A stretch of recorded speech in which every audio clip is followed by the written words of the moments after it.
516 Yada Yahowah, Miqra'ey. Invitations. 8. Matzah, unyeasted bread. Presenting the process. One way to ascertain whether something is important to Yahweh is to consider how many times, and in how many ways, he shares the same information. As we turn the page from Shemoth, Exodus to Bamidbar, Numbers, we read. On Wabar, the 14th, Araba Asar, to be swear and to be enriched while forming a community, day, Yom, of the first month, Lahar Hadesh Ha-Rishon, of the foremost and beginning time of renewal, is Yahweh's, Yahowah, the proper pronunciation of Yahowah, our Eloah. God has directed in his Torah, teaching regarding his Yasha'yah, existence, and our Shalom, restoration, Pesach, Passover, Pesach, sparing and providing immunity while protecting and making invulnerable, from Pesach. Continuing to move in a straightforward fashion while removing all confrontational obstacles and Pisa, providing abundantly more than is necessary.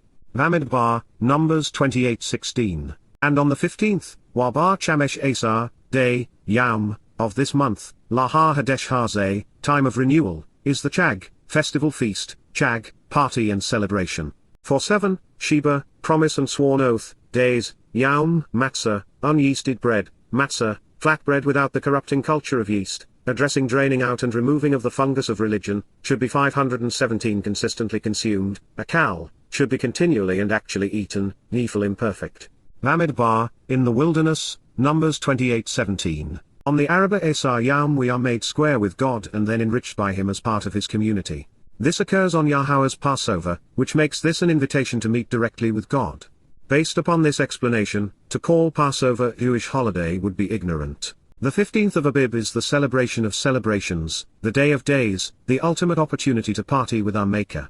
And we will not be shortchanged because Chag Matsah is observed over 7 glorious days, the days of promise. The dual meaning of Sheba, Hebrew for 7, reminds us that Yahweh's plan is predicated on 6 plus 1, of man with the addition of God, equating to 7, which is perfection, and that the promise of unyeasted bread is redemption. It is a sworn oath upon which we can rely. Pesach and Matsah remain inseparable, with one celebrated during the other.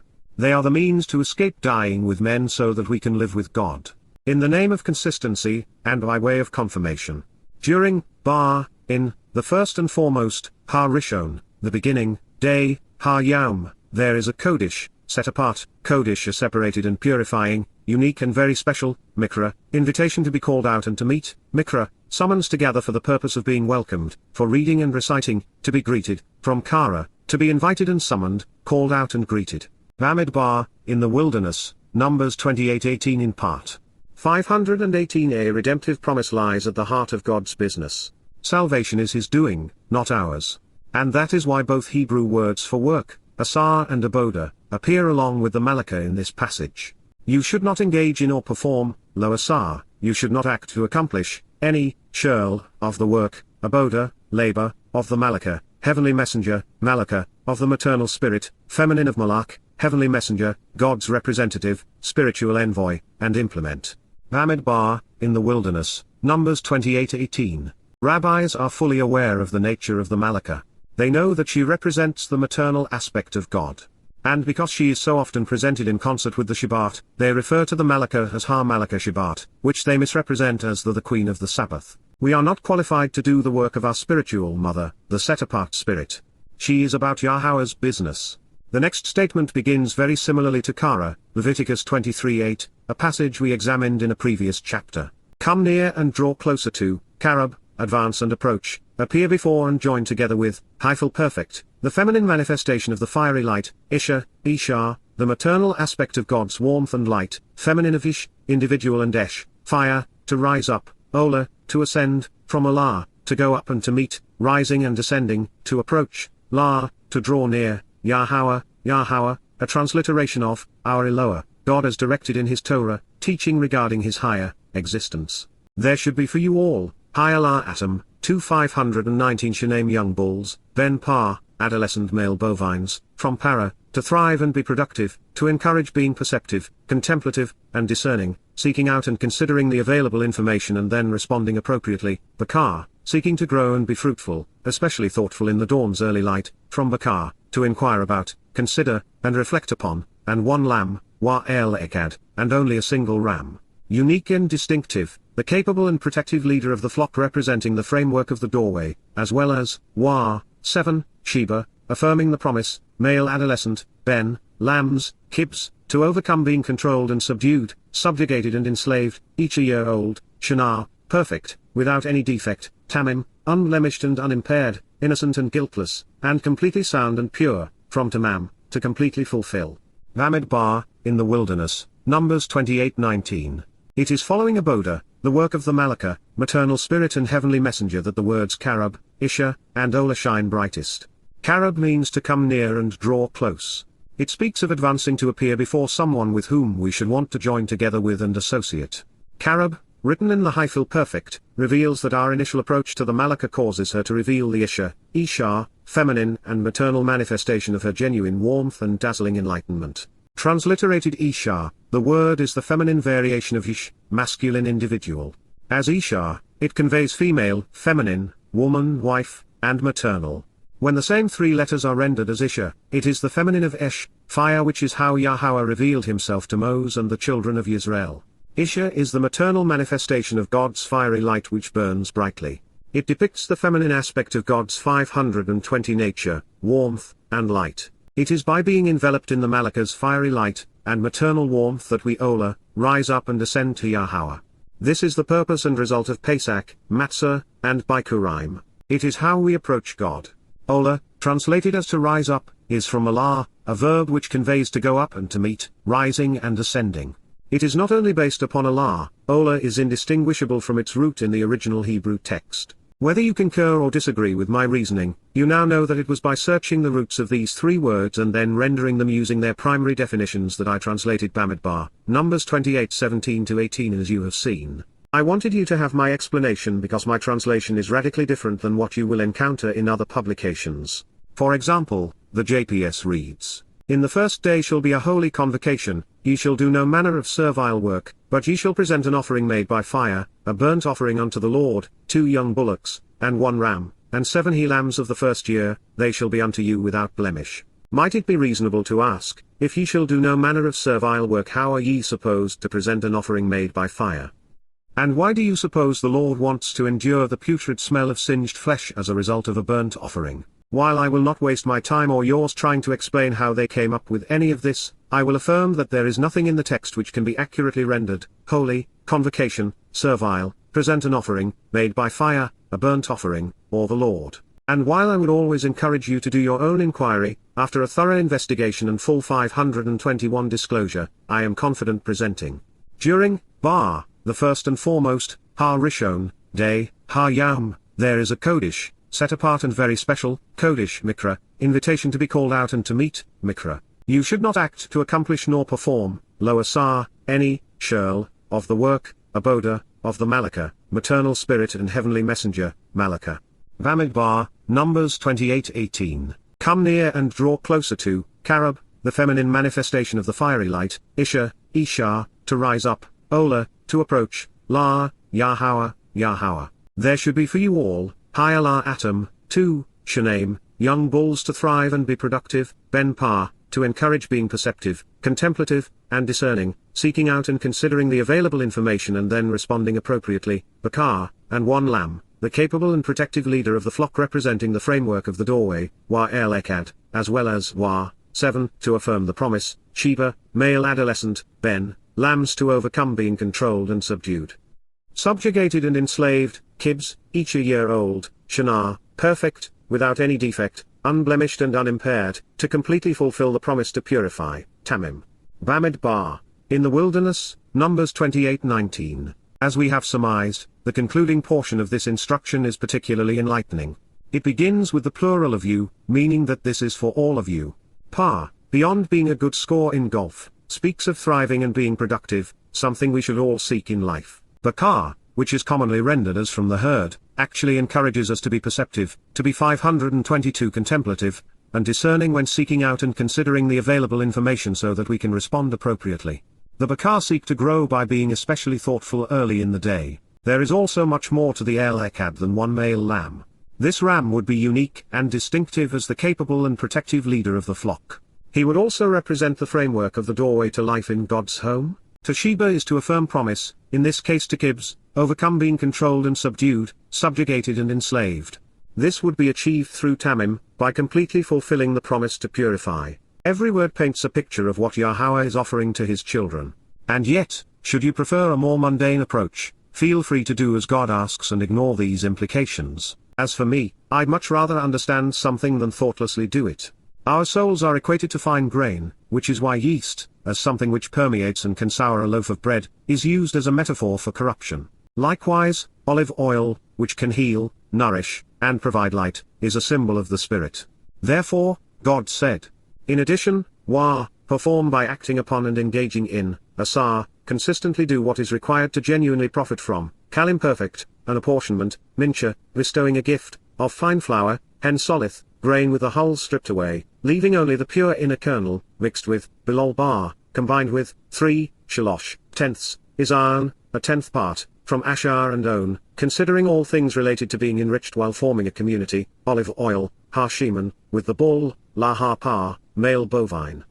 From para, to thrive and be productive, and 2, Shanaim, tenths, Isharown, for the ram, ale, concerning the ram, the capable and 523 protective leader of the flock representing the framework of the doorway.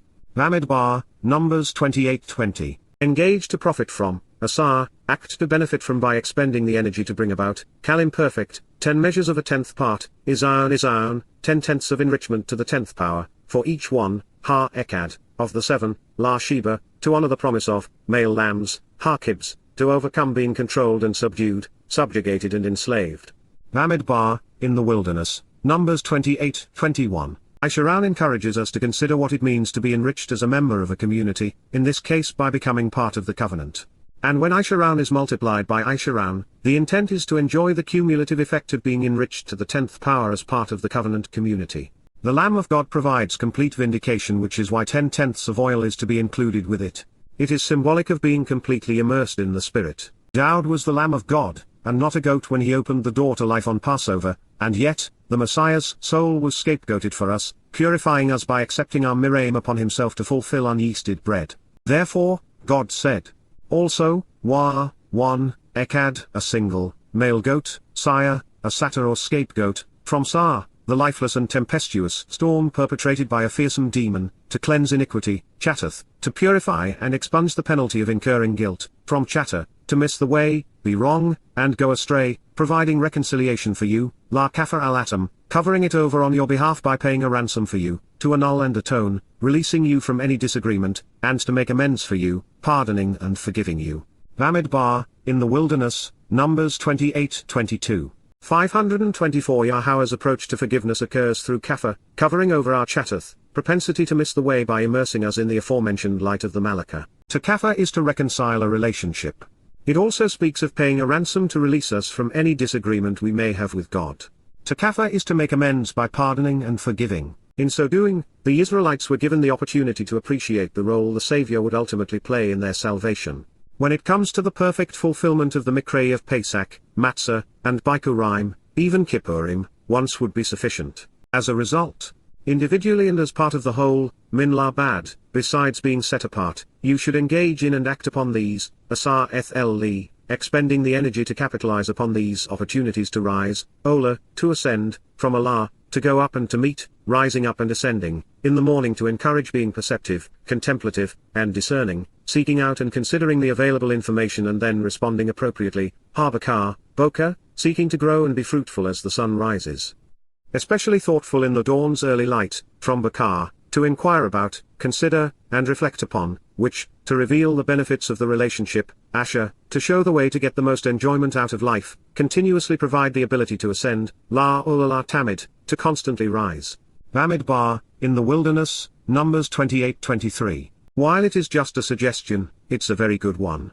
Similarly, likewise, act upon and engage, expending the energy to profit from, asar, things like this, on a daily basis, yaum, for 7 days, Sheba Yaumim. 525 The bread, lechem, of the feminine manifestation of the fiery light, Isha, the maternal aspect of God's warmth and light, feminine of Ish, individual and Esh, fire, is uniquely identifiable and spiritually pleasing. Re'ek, is acceptable spiritually, from Ruach, spirit, the feminine manifestation of Yah, reconciling the relationship, Nikovak, appeasing and soothing, from Nuvak, spiritually restful, with, La, to approach, Yahowah, a transliteration of Yahowah as instructed in his Torah. Teaching regarding his higher existence, on top of being continually uplifting, Alola Tamid, constantly elevating, for those acting upon it, Asar, doing it, along with his outpouring of benefits upon the select, Wanisek, in addition to him pouring out a beneficial covering appointed for the chosen. Bamidbar, in the wilderness, Numbers 28:24. Our relationship with God languishes or soars based on our response to him.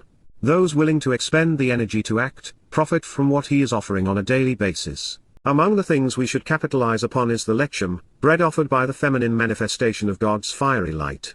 Not surprisingly, Yahowah finds everything associated with the Isharown uniquely identifiable and spiritually pleasing. What she provides serves to Nikovak, reconcile our relationship with Yah. The Nisek, chosen who Asar, respond, and profit from what she is offering, receive Nisek, an outpouring of benefits for those selected to be part of the relationship. Yahowah, through the set-apart spirit, has built a marvelous home for us to enjoy. It is filled with amazing gifts, including eternal life, being perfected, and adopted, and comes replete with a bridge of light transitioning from our world to his. It is ours for the accepting. But it would be inane, arrogant, and rude to attempt to replicate his and her offer, believing that we could do better ourselves. 526 Discouraging us from embracing such beliefs is the reason the following has been repeated for our benefit. And, Wa, during Bar, in, the seventh, Ha-Shabi, day, Ha-Yom, you have, higher, there was, is, and will be, Kal imperfect, for your benefit, La atom, a set apart and purifying, Kodesh a separating and cleansing, unique and special, invitation to be called out and to meet, Miqra, summons to gather together to be welcomed, to read and recite, and proclaim the name and message, from my, to ponder the who, what, where, why, when, and how of Kara, the invitation to meet. Do not perform, Loasar, do not attempt to replicate or achieve, any, shirl, of the work, aboda, labor or service, of the Malaka, maternal spirit and heavenly messenger, Malaka, service of God's spiritual implement and envoy, the heavenly representative and counselor. Bamidbar, in the wilderness, Numbers 28:25. This all brings us to firstborn children, which is both the result of the Malaka's influence in our lives and the subject of the next chapter. The Torah's triumphant trilogy of Pesach, Matsah, and Bikuwrym is presented one final time in Dabarym, words. The instructions are consistent and reinforcing as always. Closely examine and carefully consider, Shema, keep focused upon and be observant, care about and be preserved by, the Pesach, Passover, Pesach, the sparing and providing immunity while protecting and making invulnerable, from Pesach, continuing to move in a straightforward fashion while removing all confrontational 527 obstacles and Pisa, providing abundantly more than is necessary, to approach, La, Yahowah, Yahowah, God's name transliterated as guided by his Torah, instructions on his higher existence and his role in our Shalom, reconciliation as Eloah, Almighty God, your God, Elohim Otter, engaging in and acting upon, Wasar, celebrating and profiting from, it in association with, Eth, the month, Hadesh, time of renewal, of Abib, Ha-Abib, the first month of the year at the beginning of spring when the grain of the barley plant is in the ear and yet still green and growing. Indeed, KY, in, Bar, the month, Hadesh, time of renewal, of Abib, Ha-Abib, Yahowah, the pronunciation of Yahowah as guided by his Torah, teaching regarding his higher existence, your God, Elohim Otter, brought you out, rescuing and removing you, Yasha'yah, descended, extended himself, came forth and served you, to deliver and withdraw you, from, Min, the crucibles of oppression, Miqra'ey, the cauldrons of religious and governmental, military and economic subjugation. The coercions and cruelty experienced in Egypt where the people were confined and restricted by political persecution, plural of Matsah, to be delineated as a foe and besieged during a time of testing and tribulation, from Ch, to be bound and confined by an adversary, besieged, assaulted, shut up, and enclosed in a concentration camp by those showing great hostility, at night, Layla, time of darkness.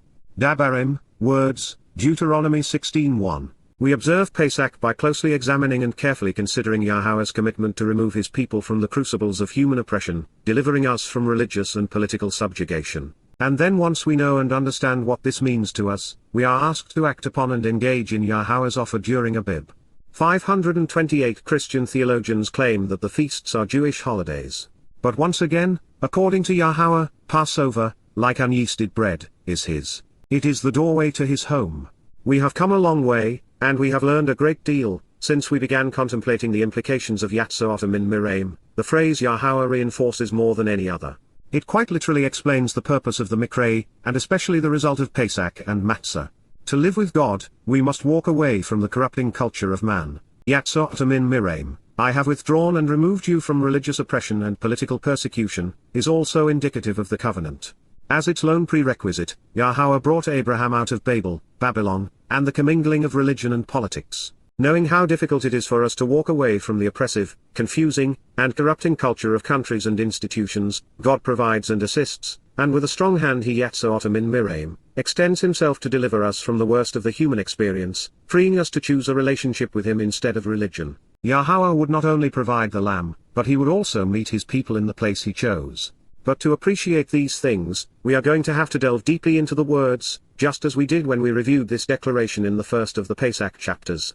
Prepare the sacrificial offering, Zabak, during the finite time to do so, ready the lamb for consumption to receive the gift of Pesach, Passover, Pesach, sparing and providing immunity while protecting and making invulnerable, from Pesach, continuing to move in a straightforward fashion while removing all confrontational obstacles and Pisa, providing abundantly more than is 529 necessary, to approach, unto, Yahowah, an accurate presentation of the name of Eloah, God as guided by his Torah. Instructions regarding his higher existence, your God, Elohim Otter, from the flock of sheep, sown, with the lamb serving as a sign, in the morning to encourage being perceptive, contemplative, and discerning, seeking out and considering the available information and then responding appropriately, Baqar, seeking to grow and be fruitful as the sun rises, especially thoughtful in the dawn's early light, from Baqar, to inquire about, consider, and reflect upon, in the home, mak'ob, from the perspective of taking a stand and becoming upright in the place and dwelling, which, to reveal the benefits of the relationship, to walk along the path to get the most out of life, is preferred and chosen by, is desired and selected by, Yahowah, a transliteration of Yahowah as instructed in his Torah, teaching regarding his higher existence, such that, his name, Shem will live and abide, Shaken, will dwell, stay, and remain, there, Sham. Dabarym, words, Deuteronomy 16:2. Zabak is based upon Zab, which speaks of endowing and bestowing a gift. Passover, like unyeasted bread and the rest of the Miqra'ey, is God's gift to us. Pesach represents God's endowment as the doorway to life. Zabak was conveyed in the kal stem, perfect conjugation, and consecutive form. As such, this is an expression of God's will, a declaration of what he wants to achieve. With the consecutive form, we have the option to ignore, accept, or reject our Heavenly Father's gift. Moreover, with the kal stem, we should view this request literally and respond to it genuinely. And then considering the perfect conjugation, we should recognize that God's offer is time-sensitive and will not exist forever. Capitalize while you are able. 530 The realization that we are witnessing the will of God in these words is reinforced by Baqar, which reveals that this is what Yahowah has chosen. It is what God desires and prefers. Just as the aun denotes the signs posted along the way, Son reveals that the Pesach lamb is symbolic of something far greater than a good meal.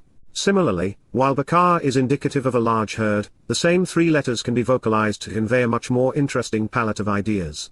This expansive perspective includes a request to acquire the lamb in the morning while being perceptive and discerning. We should be seeking out and considering everything God said about the Miqra so that we can respond appropriately. Doing so will help us grow, making us more productive. This is because those who Baqar, inquire about, consider, and reflect upon these insights in the dawn's early light, reap the benefits. The preferred place for Yahowah's name to reside may be a surprise because of what Jews have done to hide it. Jew, which is a meaningless word, and not of Hebrew origin, is written as Yahwud and Yahweh in the Torah. The singular and plural forms bear Yahowah's name, and they mean, Yahowah's beloved. Further, Moriah, Mount Moriah, which encourages us to revere and respect Yah, is found in the heart of Yahweh, a name which has been devalued to Judah. And so, by choosing these definitions, the message makes sense. It is both profound and prophetic. The lamb was a sign of Pesach and the means to approach Yahowah, and in the morning, he showed us the way home. Time and time again, Yahowah connects the dots for us, explaining that the purpose of Passover and unyeasted bread is to free us from human oppression, and from the resulting persecution and suffering we would otherwise endure in the crucibles of human tyranny. In this picture, it 531 is God, himself, who is rescuing us. You should not eat it in association with, lower kal al, you should not make a habit of continually consuming it with imperfect, yeasted bread, chametz, that which includes yeast and has become soured and embittered, cruel and ruthless, by the oppressive nature of this fungus. For 7, Sheba, regarding the oath and promise which attests to a friendship and covenant relationship, days, Yawmim, you should consistently consume, a kal, you should actually and continually eat, kal imperfect, it with, matzah, unyeasted bread, matzah, flat bread without the culture of yeast, to become uncontentious by eliminating conflict and dispute, strife and quarrels, symbolic of removing the fungus of religion, from matzahs, to drain out and remove. It is the lechem, bread, lechem, it is the loaf, baked grain, and food which has arisen, of affliction and oppression, of persecution and harassment, oni, of misery, hardship, poverty, discrimination, great effort, suffering, and pain of religious subjugation, from Anna, to bow down and be downcast. For indeed,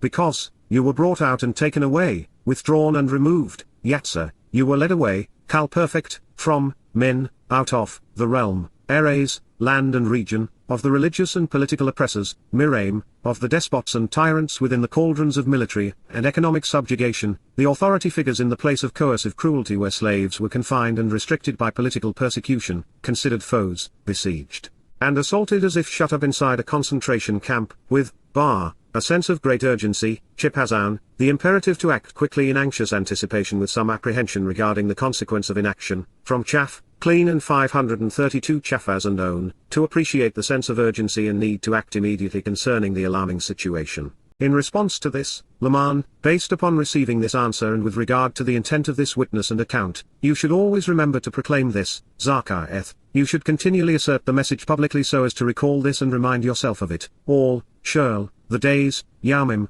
of your lives, Chayota, that on this, day, Yawm, you were brought out, Yatsa'ota, you were led away, of, men, the land, Eres, country, of the crucibles of oppression, Miqra'ey.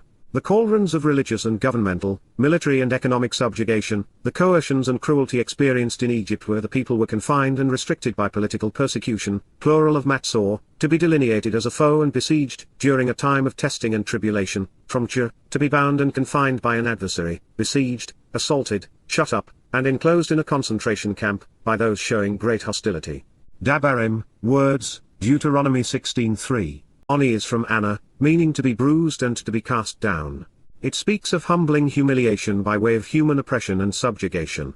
Therefore, Matzah is the lechem, bread of Oni, affliction and oppression, of persecution and harassment, of miserable poverty and discrimination and thus of antisemitism. Oni describes the suffering and pain of religious subjugation, of having to bow down and be marginalized and degraded. Especially relevant, Oni, to be oppressed and persecuted, discriminated against and impoverished, while being forced to bow down in subjugation, has been equated with Miqra'ey, affirming that we have assessed and defined it accurately. The reference to the bread of oppression has historic and prophetic implications. Yahowah withdrew his 533 children from man's political and religious schemes, where they were persecuted and harassed in the crucibles of oppression. It is symbolic of God wanting to free all of us from every other religious and political institution. The fulfillment of Lechem Oni Ky Yatsam in Eres Miqra'ey occurred on a Shabat during the Kodesh Miqra of Matsah in year 4000 year when Daud's soul endured the ultimate crucible of religion and politics in Shal, hell to purge our souls of its stigma, stain, and stench. Prophetically, the most infamous child of Oni was Shaul, Paul, the inspiration and author behind the preponderance of the Christian New Testament. He was a Benjamite, the wolf in sheep's clothing. With her dying breath, Rachel would name his forefather Ben-Oni, son of my misery, the child of my suffering and degradation. Always remember, God freed his family from the worst man has to offer, delivering his children from the influence of the most perverse and popular religion in human history.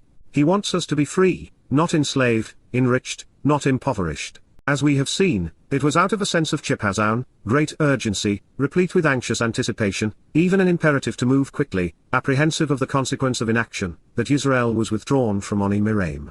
Even when the conditions imposed upon us deprive us of our liberty and the benefits of our livelihoods, people tend to become mentally constipated by fear and act like animals prodded with a goad.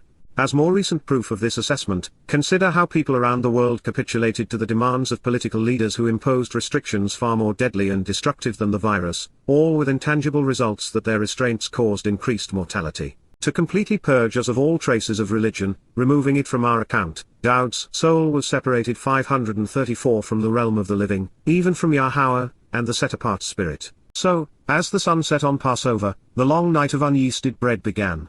And, yeast, saw, the fungus and fermenting agent, from Shah, to be the residue left behind, shall not be seen, Ra, should not be shown, throughout, La Bar Shirl, your territory, Gul Otter, within your borders, for 7, Sheba, representing the oath and promise, days, Yamim, and regarding, Min, the flesh of the body, Habasar, the corporeal manifestation of a physical biological being, including the soft tissues and bones of a human or animal, which, beneficially as a result of the relationship, Asher, has been endowed as an ongoing gift as part of the sacrificial offering, Zabak, is provided and given sacrificially, Kalim perfect, during the evening, Bahar Arab, after the sun has set at twilight beginning at sundown.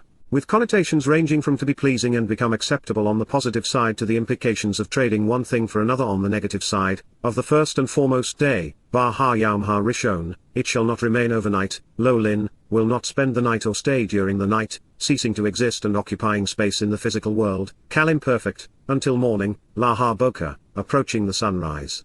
Dabarym, words, Deuteronomy 16:4. Yeast is consistently used as a metaphor to depict the pervasive and corrupting culture of religious persecution and political oppression. Its removal from our souls is visually reinforced by hiding this fungus from sight. Just as our guilt is no longer seen by God, yeast is no longer visible during the celebration of Pesach and Matsah leading to Bikuwrym.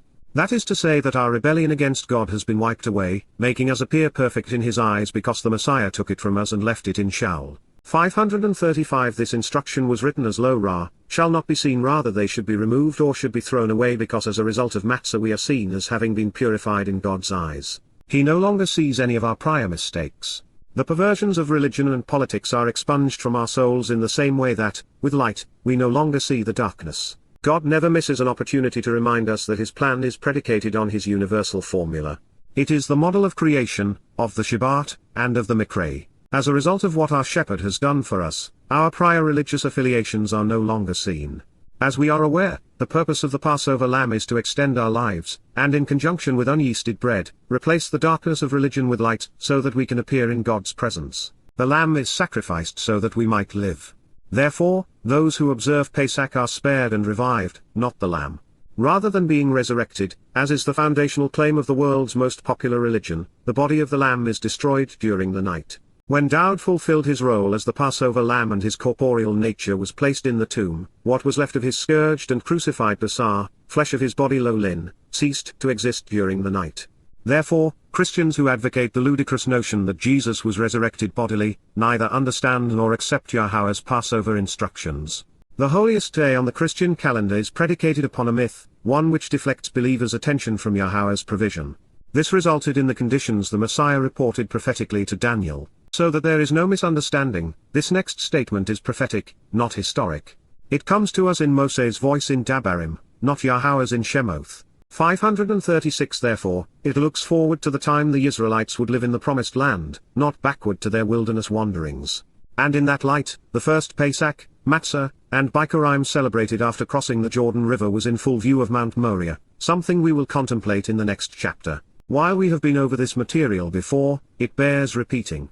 You will continually fail to actually understand and effectively experience, lo yakol, you will not prevail in grasping the meaning and implications of, kalim perfect, that which is associated with, la-eth, the gift of the sacrificial offering, zabak, the endowment derived from the preparation and present, from zabad, the bestowing of a gift and the endowment of a present, of Pesach, Passover, ha-Pesach, of sparing and providing immunity while protecting and making invulnerable, from Pesach.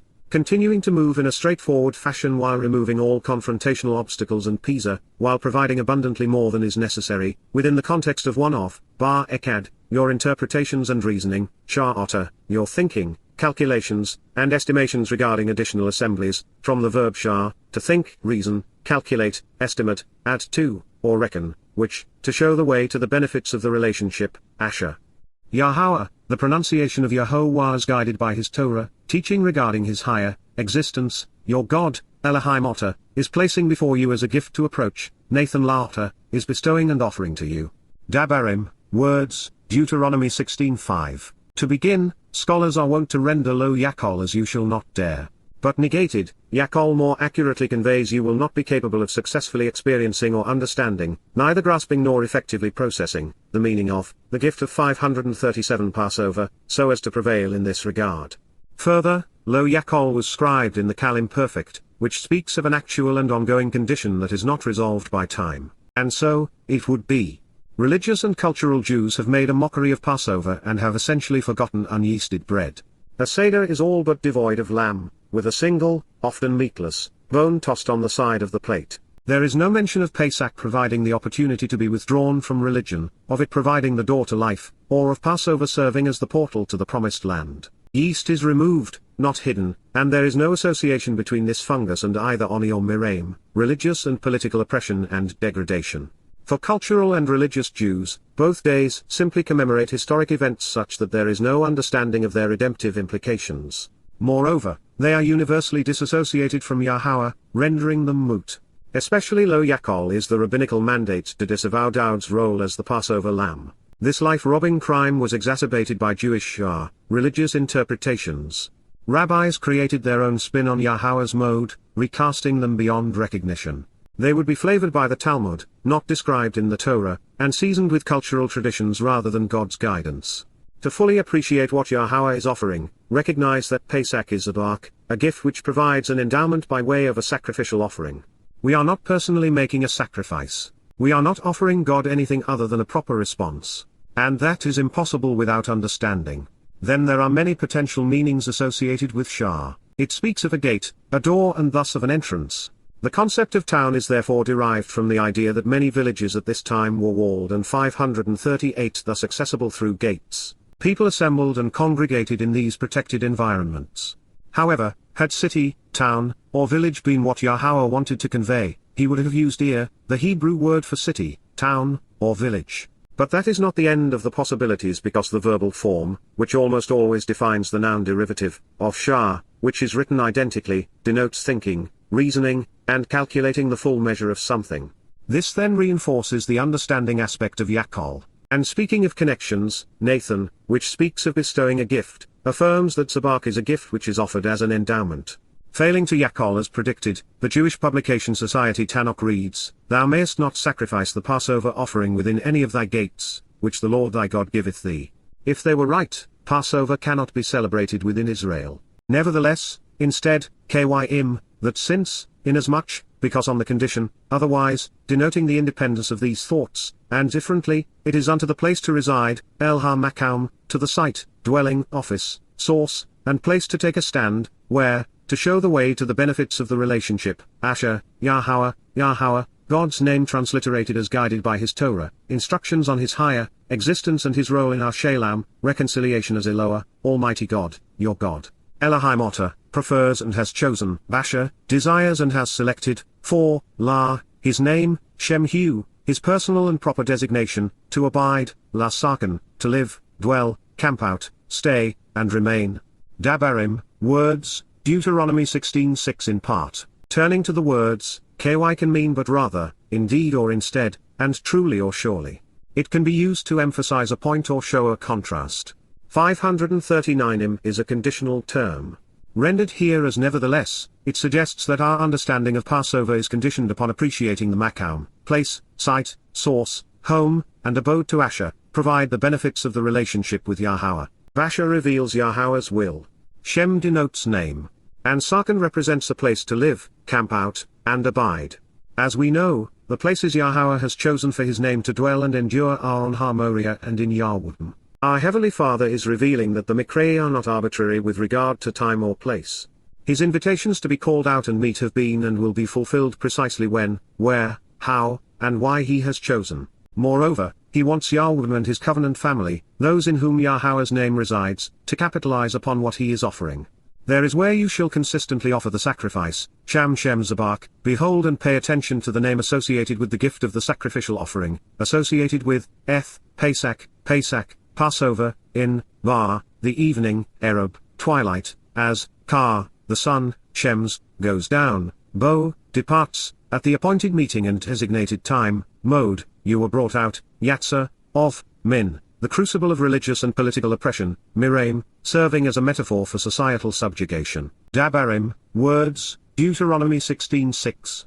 With Yahweh's support, Daud chose to fulfill the first 4 Miqra'ey, and will fulfill the final 3, on Moriah for Yahweh.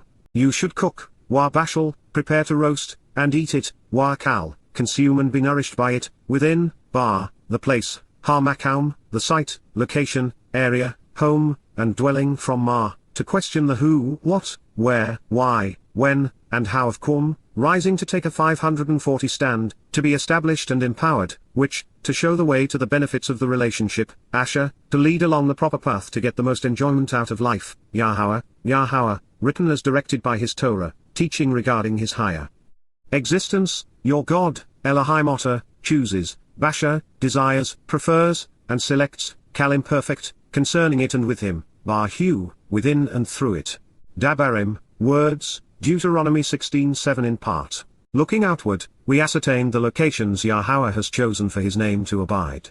Now we have to take a slightly different approach to understand the implications of mak'ob, set into the context of preparing and eating the Passover meal. Looking inward at the word itself, we find that it is comprised of ma, to contemplate the who, what, where, why, when, and how of kum, rising to take a stand, to becoming established and empowered. This place is irrefutably the Torah, the only location where the answers to these questions all reside. Therefore, we are to enjoy Pesach within the loving embrace of Yahweh's guidance. The Torah is also the place we can consistently go to be bar-hu, with him. What follows is intriguing. Hannah is most often translated as presence, and is used to describe the appearance and face of God. But Panah can also mean to turn and to be prepared and ready. To approach God's presence and appear before him, we must distance ourselves from Miqra'ey, and only then are we prepared to face Yah. Also intriguing, Daud is the face, presence, and appearance of the Passover lamb. Those who understand Pesach, know that the Son of God endured the indignity to open heaven's door, and you should turn to face him, while Panah, you should be prepared and ready after changing your direction 541-inch life to look upon his face and enter his presence, appearing before him, in, bar, the morning to encourage being perceptive and discerning, seeking to find and consider the available information which is available and then respond appropriately, Baqar, voka, seeking to grow and be fruitful as the sun rises, especially thoughtful in the dawn's early light, from Baqar, to inquire about, consider, and reflect upon, then go, wa holok, then travel around, journey through life, conduct yourself, walk and follow along, to, la, and approach, your brilliant dwelling and home, your brightly shining encampment and household, O Halota, your enlightened family, and tabernacle while basking in and reflecting the light, from Al, to shine brightly and clearly. Dabarym, words, Deuteronomy 16:7. When we avail ourselves of Yahweh's provision through Pesach and Matsah in accordance with his Torah's guidance, we are prepared to appear in the presence of God and face him. Recognizing this requires a Panah, change in our perspective and direction. This is why we are being encouraged to be Bokeh, perceptive and discerning while seeking and considering the Torah's presentation of the Miqra'ey. In this way, we are ready to answer God's invitations. As Yahweh's immortal and perfected children, we come to Ohel, reflect our Father's clear, radiant, and brilliant light. We become the family of the enlightened, shining brightly as we camp out with Yah. The 7 invitations to be called out and meet are a celebration of God's love, where we all gather together and celebrate the relationship. And we do so in the pattern of the Shabat, of 6, representing mankind, plus 1, representing God, equating to the promise he has made on our behalf. 542:6, Shesh, the number of man created on the 6th day, from Shesh, to be bleached white, days, Yamim, you should actually and consistently consume, Akal, you should genuinely and continually eat, being nourished by, Kal imperfect, Matsah, unyeasted bread, Matsah, flat bread without the culture of yeast, to become uncontentious by eliminating conflict and dispute, strife and quarrels, symbolic of removing the fungus of religion, from matzahs, to drain out and remove. And, wa, on, bar, during, the 7th, ha-sheba, to take an oath and make a promise, day, ha-yam, come together for a celebration, at Sarah, assemble for a festive holiday appointment to meet, to approach, la, Yahowah, a transliteration of, our Eloah, God as directed in his Torah, teaching regarding his higher existence, your God, Elohim. There is no reason to do, lo asah, so you should not perform, conceive, nor work to achieve, Kal imperfect, the service of the Malakah, maternal messenger and spiritual counselor, Malakah, the functions of the heavenly representative, and maternal manifestation of God. Dabarym, words, Deuteronomy 16:8. Through the Miqra'ey, we are given the opportunity to at Sarah, come together and celebrate our relationship with Yahowah. Our attendance is required, and our understanding is appreciated, but everything else is done for us, with the Malakah enriching our lives, enlightening our minds, and empowering our souls. There are 3 eyewitness accounts revealing how the Messiah and Son of God, our Zarowa, Daud, fulfilled 543 Pesach and Matsah, leading to Bikuwrym and Shabuw'ah. These include his own exquisitely detailed Mizmor, Psalms 22 and 88 and Yasha'yah's, Isaiah's magnificent 53rd chapter. The first 2 portrayals are riveting reading because Daud is the most articulate, brilliant, and admirable man who ever lived, and he wrote his accounts in first person to describe what he personally endured. And as for Yasha'yah, he tugs at our hearts and minds. As Yahowah's most prolific and thoughtful prophet, Isaiah not only presents Israel's tumultuous sojourn from the estrangement of religion to the reconciliation of the relationship, but he does so knowing that there will be a herald who will cause his message to resonate with his people just prior to the glorious return of Father and Son. He introduces God's final witness in his 11th chapter, speaking of how the 7 Ruach, spirits of Yahowah will work with him to compose the Nez, sign God will lift up during the last days to call his people home. Thereafter, the great prophet constantly weaves his presence into his narrative, and that is relevant considering what we are about to read. While Observations is devoted to presenting the first 18 chapters of Yasha'yah, his remaining 50 chapters are detailed throughout an introduction to God in these volumes of Yada Yahowah. And as you are no doubt aware, Coming Home chronicles Daud's magnificent Mizmor.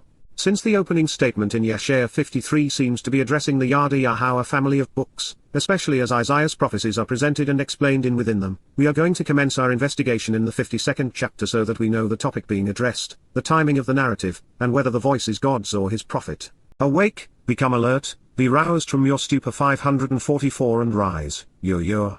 Choose to become clothed and adorned, lavish, in power which strengthens and protects, emboldens and equips, enables and empowers, Oz. Zion, signs posted along the way, Zion, choose to be adorned, lavish, in garments, ridged, beautifying and honoring you, making you radiant, Tiferath. O Yerushalayim, as the source from which instruction and guidance on reconciliation flow, Yerushalayim, the set apart, special, and unique, HaKodesh, city, ear, it's true that, KY, never again, lo yazafod, will the uncircumcised, nor the stubborn, unresponsive, and forbidden, especially the defiled and impure who are religious, Watam, come and be included among you, Bobath. Yasha'yah 52:1. Of your own initiative, apart from political and religious influences, shake off and keep away from, the dirt, filth, and rubbish, these shades of grey about to be pulverized, Apha, and arise, standing upright and restored, Kum. Stay, dwell, and endure, Yashab, in Yerushalayim. Free of all societal influences and of your own volition, release, Patak, the bonds and shackles, Mauser, upon your neck, Zarowa, O captives who are politically and religiously controlled, Shabia. Bath Zion, restore and rebuild the house and family of the signs posted on the way, Bath Zion. Yasha'yah 52:2. Therefore, right here and now, says, Amar, Yahowah, you have been betrayed, having surrendered yourself in exchange, Baqar, for nothing and for naught, without even the benefit of a rational argument, Chinnam, and so those of you who are redeemed will be bought back, Gal, without that 545 which people value, Walo bar Kezif. Yasha'yah 52:3. For thus says, Ky ko Amar, Yahowah, in an earlier time, Vaha Rishon, my people, Ameni, descended, going down to, Yared, Miraim, the crucibles of political and religious oppression, Miraim, to dwell there as strangers, La Brisham.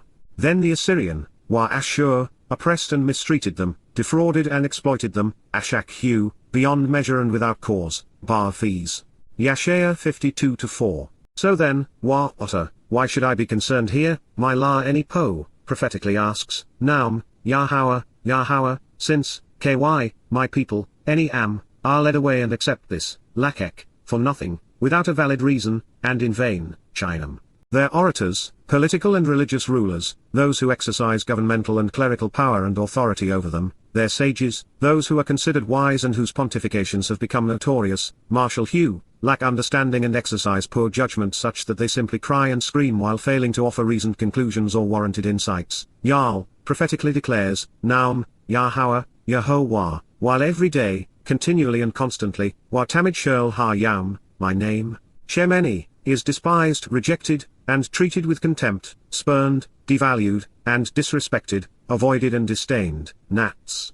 Yasha'yah 52-5. So therefore, Laken, my family, Ameni, will know and will make known, Yada, my name, Shemeni.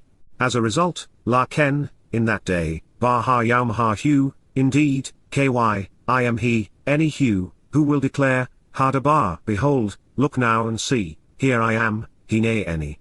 Yasha'yah 52-6.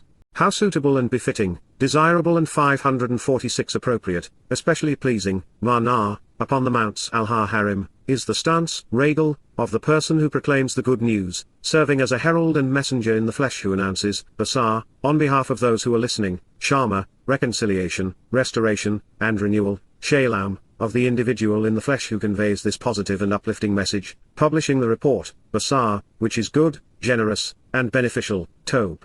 For those who listen, announcing and proclaiming, Shama, deliverance and salvation, liberation and freedom, Yasha'yah, and who speaks on behalf of, Amalah, Zion, the signs posted along the way, Zion, your God, Elohimath, reigns and provides counsel, Malak.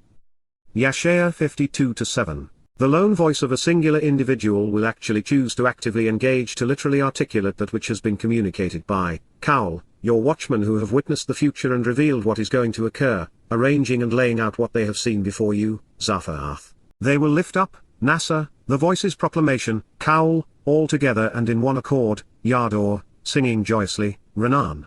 Indeed, this is because, Ky, eye to eye, Ein bar ein, they will see, Ra, the return, Barshu, of Yahowah, Yahowah, to Zion, Zion, with mercy, love, and compassion, Bar Racham.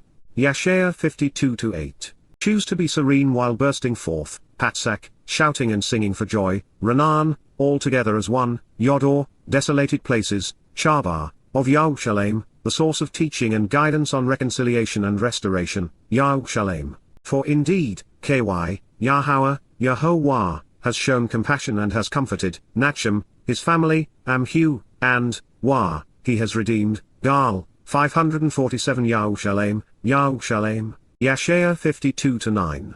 Yahowah, has exposed and drawn out by stripping off the bark to reveal, Shesaf, that which is associated with, Kodesh Zarowa, his set-apart and special sacrificial lamb, his uniquely productive and protective shepherd, even the one who separates unto him by sowing his seeds which yield new life and grow, Kodesh Zarowa, before, La, the sight and perceptions, Ein, of every Gentile, Shirl Ha-Gawim. Everyone, to the ends of the earth, will witness the final, Wara Shirlafis Ha-Eres, salvation and deliverance, Yasha'yah, of our God, Elohim Anakhu.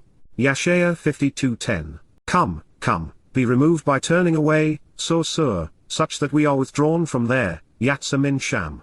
But do not make contact with or be plagued by, Al-Naga, anything unclean, polluted, or defiled, Tame. Choose to go forth and be withdrawn, Yatsa, from her midst, Min talk high. Those who lift up, carry forward, and advance Nasa, Yahowah, adornment, Kali, will be enlightened and illuminated, Wara. Yasha'yah 52-11. 4. Ky, you will not go out in hurried trepidation, lo bar chipazan Yatsa, nor walk as a refugee, wa bar manus a lo holok, because, Ky, Yahowah, will walk, holok, in your presence, la panim atom. The God of Yisrael, wa Elohim Yisrael, will gather and receive you in the harvest, Asaph atom.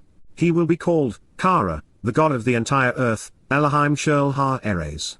Yasha'yah 52-12. Behold, Hine, my servant, Ebed Eni, will gain understanding, prudently offering sound teaching leading to the proper response, providing insights to successfully accomplish the mission, Sekel. 548 Then he will be raised on high, Warum, honored and supported, Wa Nasa.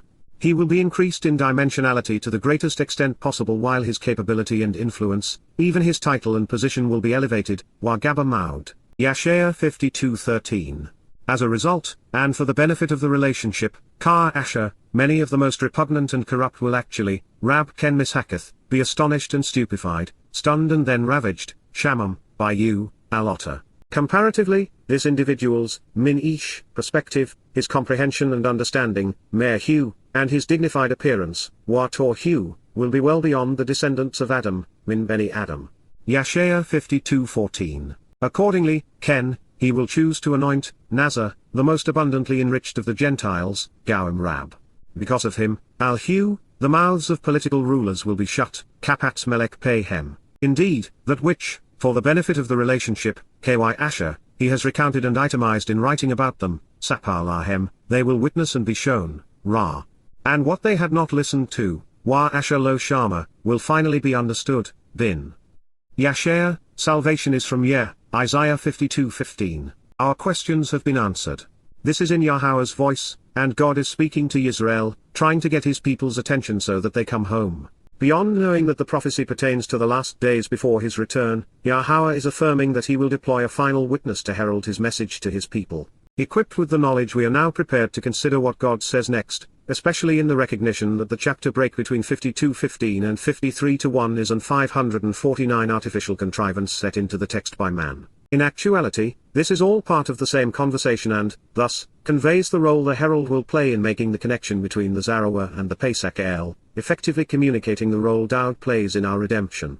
Helping his people identify this individual, God asks, "Who, my?" An interrogative posing a who, where, why, or when question about a single individual, has affirmed and established, providing a verifiable accounting, a man, as a singular male individual, has presented trustworthy and reliable evidence to confirm, confidently upholding, hyphal perfect active third person masculine singular, of our message, la shemu and aknu, our report, news, information, announcement, and revelation by having listened to us, and, wa, to whom, elmai, to whom, asking about one person, from one Kesser as the mount has on whom, has the Zarowa, the productive shepherd and sacrificial lamb, Zarowa, the prevailing and effective nature of the one with the strength to resolve challenges, the overall ability of the remarkably important and impactful individual of action who, as a liberator and leader is engaged as a shepherd among the sheep, akin to a ram leading the flock who is fruitful in his ways, accomplishing the mission by sowing the seeds of new life which grow while advancing the purpose of the arm of God, of the shepherd, and sacrificial lamb, from Zara, to sow seeds which grow and yield fruit,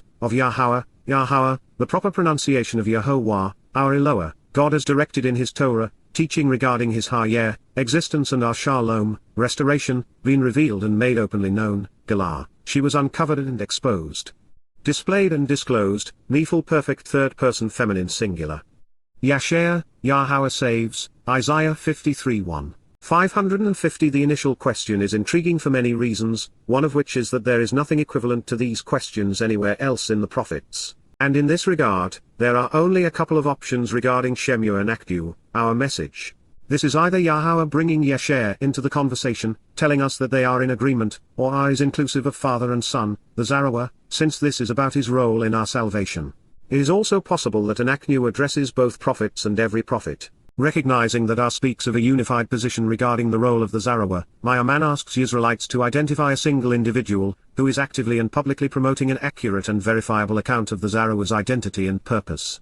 And based upon the way the question is phrased, the herald is not a prophet but, instead, someone correctly conveying their message. So, while it is interesting to note that there would be and now is just one individual among billions publishing an accurate rendition of Yahowah's testimony along with a principled approach to Yasha'yah's revelations, the second question is even more specific. The person correctly affirming Yasha'yah's prophetic revelations, such that what he is publishing is consistent with Yahowah's intent, is the only one to whom the identity of the Zarowa, protective shepherd and sacrificial lamb has been revealed such that it is his job to make it openly known. God's prophetic pronouncement is, of course, correct.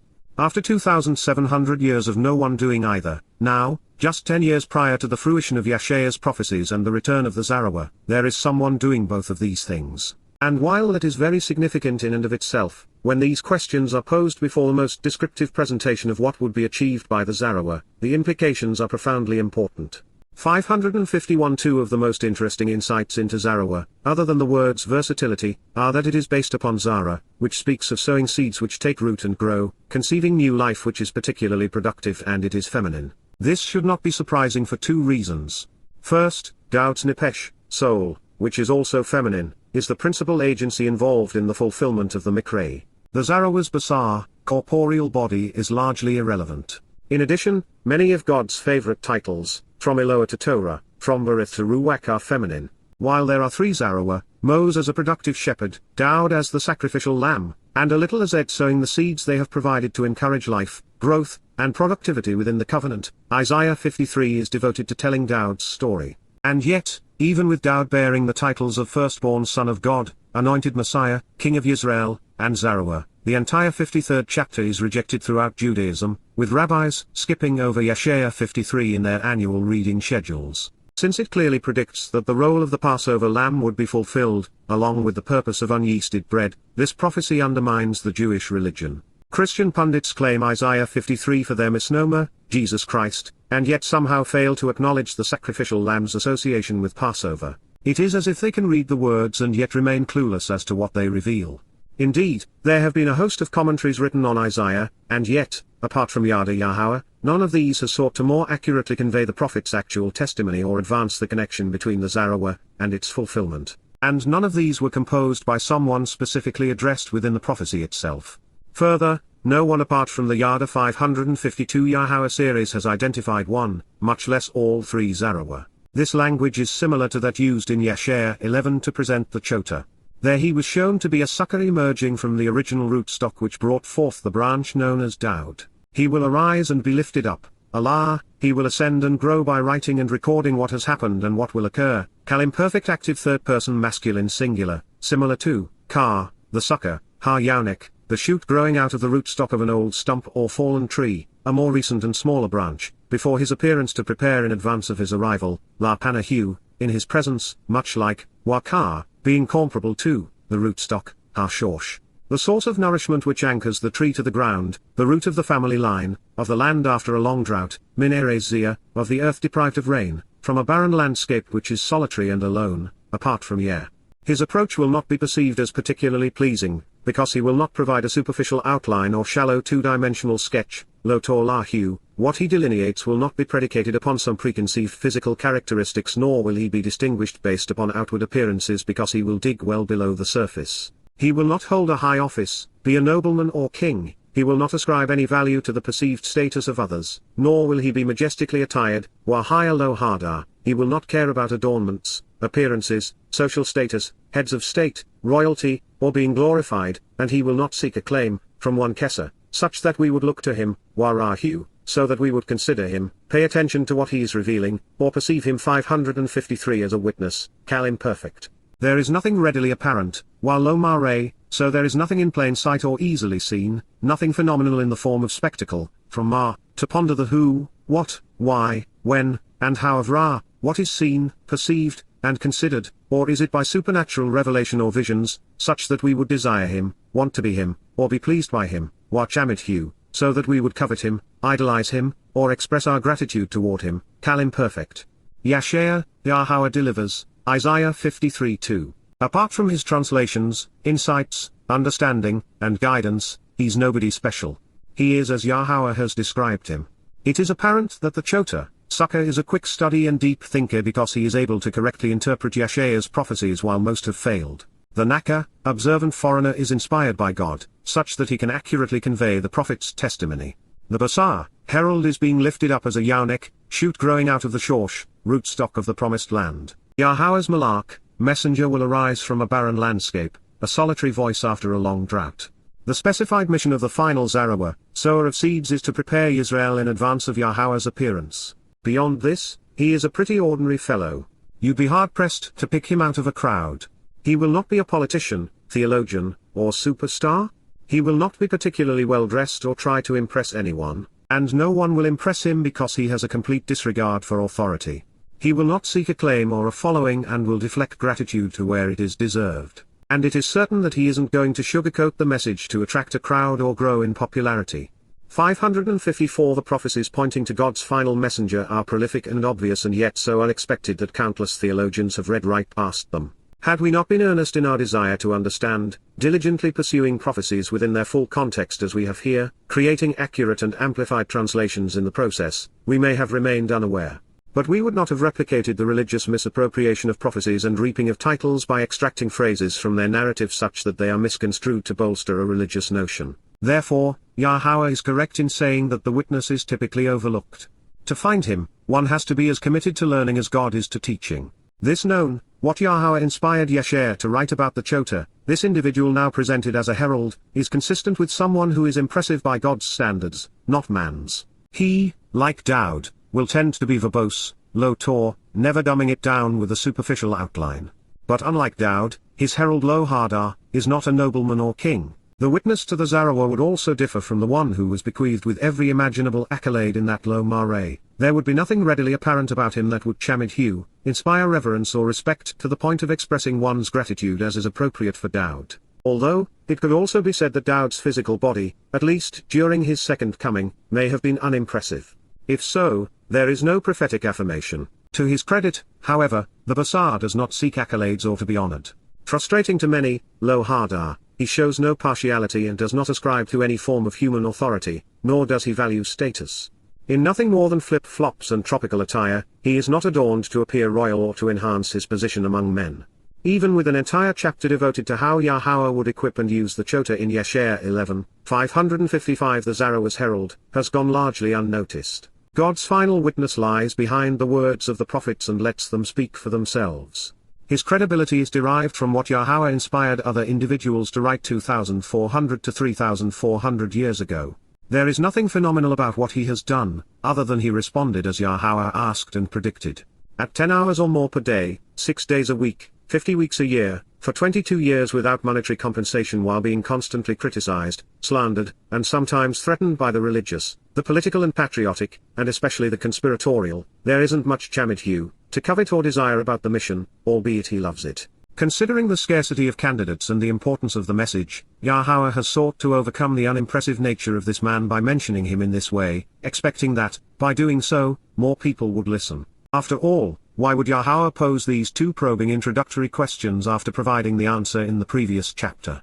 He will be scoffed at and ridiculed, dismissed and discredited, bizarre, he will be held in contempt and censored, he will be called uninformed, unimportant, viewed as vile, considered worthless, and perceived as despicable, needful participle, with those who demonstrably and actively disrespect and despise him will be perceived as disgusting, by a wide variety and a considerable number of individuals who, by a great many people, will try to stop him, who will deliberately isolate and rebuff him, attempting to get him to cease and desist, rejecting and besmirching him to debilitate and incapacitate his efforts, from hodol, to stop, cease, desist, forego, and leave unfinished in the end, while chadil is not suffixed as a verb or with a pronoun, that is the only way to properly convey its primary meaning, which is to stop.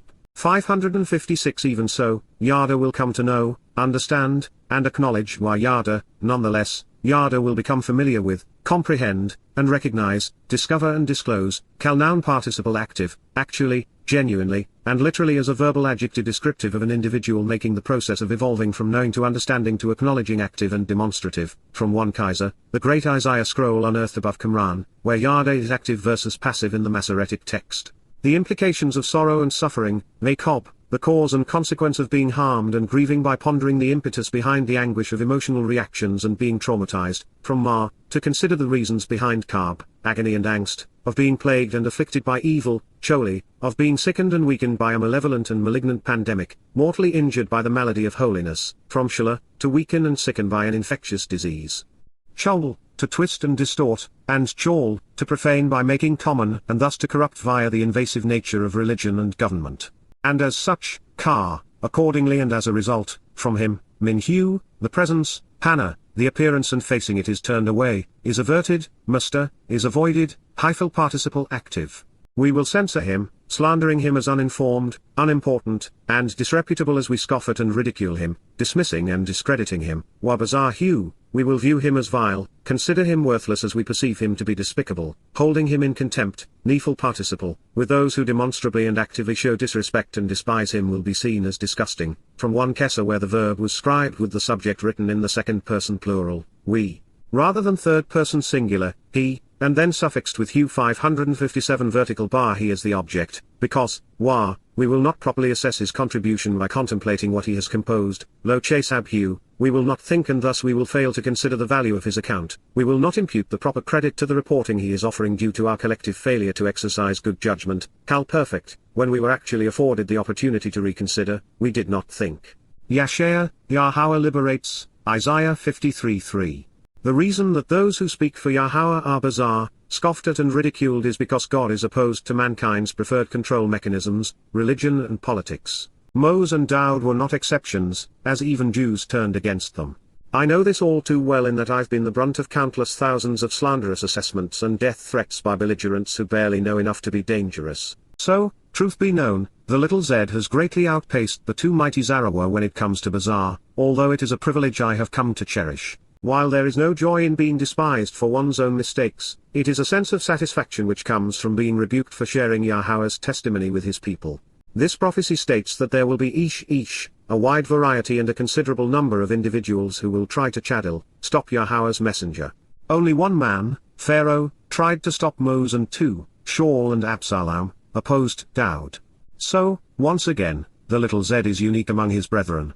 Whether it is Muslims who want him dead, Christians who want him silenced, religious Jews who want him to cease and desist, or progressives who are prone to suspend his access to their internet platforms, Yahowah's Baqar is familiar with being besmirched and censored.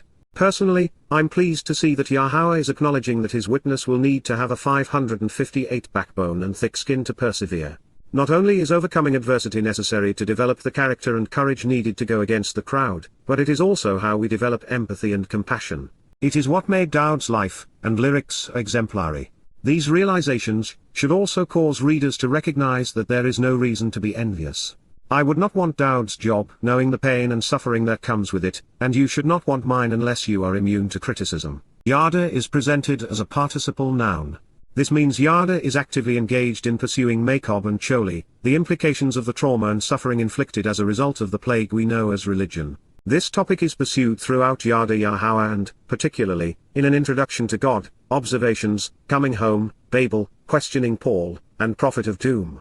It is the most prevalent theme in the Mizmor, and discussed vociferously in Yasha'yah, Yirmiyah, and Hosea, and is pervasive throughout the Torah. Mak'ob wa choli is advanced from the opposite perspective in Daniel and Yakol, books we have covered in great detail.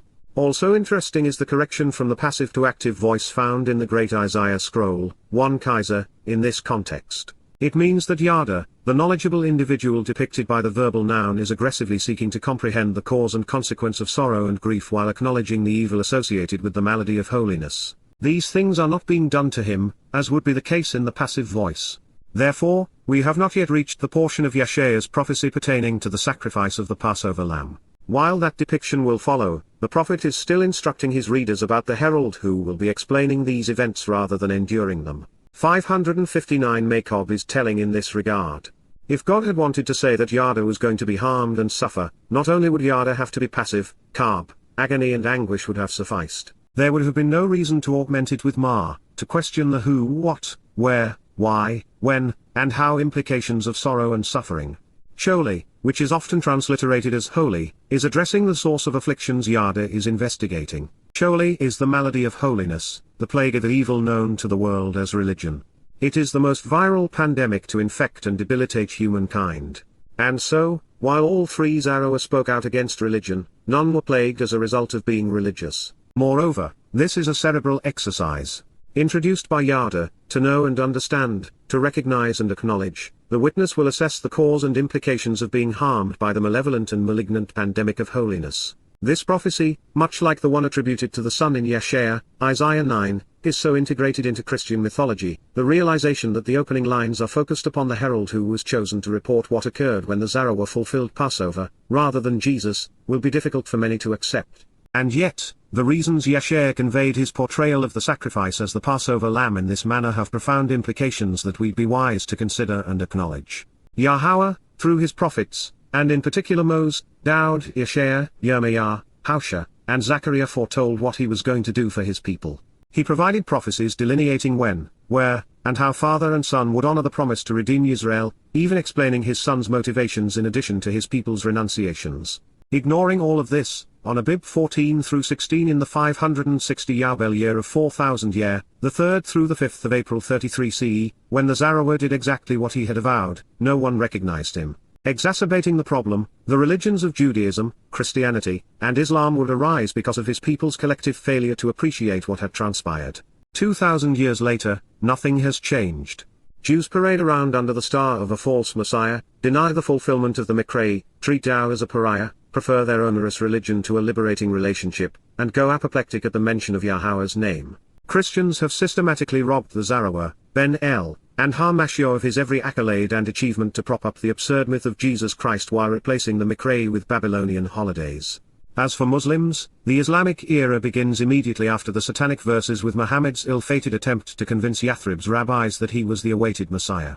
Making matters worse, he would go on to protest that Jesus was not actually killed but had only faked his death. So, credit Satan for turning the degradation of Dowd and ignorance of his role as the Zarowa into a quagmire of highly virulent religious buffoonery. And while we will do our best to expose the perpetrators and turn back the damage, for most it will be late. I have said this before and will say it again. Those who are asked by Yahowah to accomplish something he wants to be done are never popular. Moreover, God's criteria for choosing a prophet or herald are unlike man's, something he affirmed when he chose Dowd. His ambassadors never boast impressive academic credentials, theological training, societal standing, or political position, except Dowd, that would impress anyone. We are either too young or too old to be taken seriously. And we are typically discounted for being exceedingly confident and zealous. We are familiar with the pain of broken families and the 561 frustrations associated with being continually misquoted, misconstrued, and slandered. Introductions made, let's press forward into the heart of the prophecy. In his own voice, Yasha'yah, Isaiah, the prophet, revealed.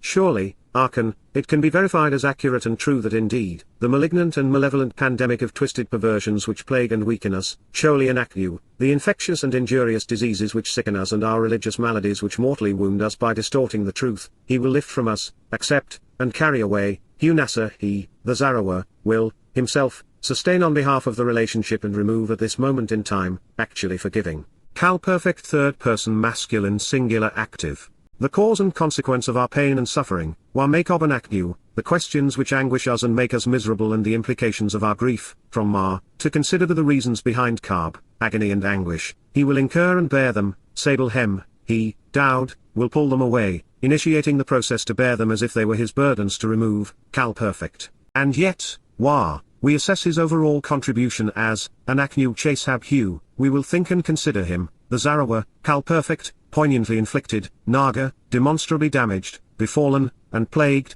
cal passive participle, and, from one kesser, stricken, naka, beaten and slain, made to suffer, hoffel passive, the beatings were imposed upon him in a vivid and demonstrable way, by God, Elohim, in addition to being humiliated for his testimony, and abused for his response, Anna. Even denied and mistreated for his, Dowd's, answers and punished for his reply, Paul participle passive participle, the object suffers the 562 effect. Yasha'yah, Yahowah delivers, Isaiah 53:4. With both Pesach and Matsah, the sacrificial victim is burdened with the guilt of those who benefit from his ordeal.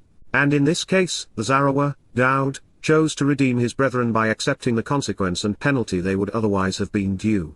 The first Zarowa, Moses, would explain the purpose of Passover to the children of Yisrael, recording their experience and Yahowah's instructions in the Torah. The second Zarowa, Dowd, would serve as the prophetic eyewitness to reveal what he would experience as he fulfilled Pesach and Matsah on behalf of Bikuwrym. The third Zarowa would serve as a herald to bring this to the attention of Yisrael before Dowd's return to fulfill Yom Kippurim.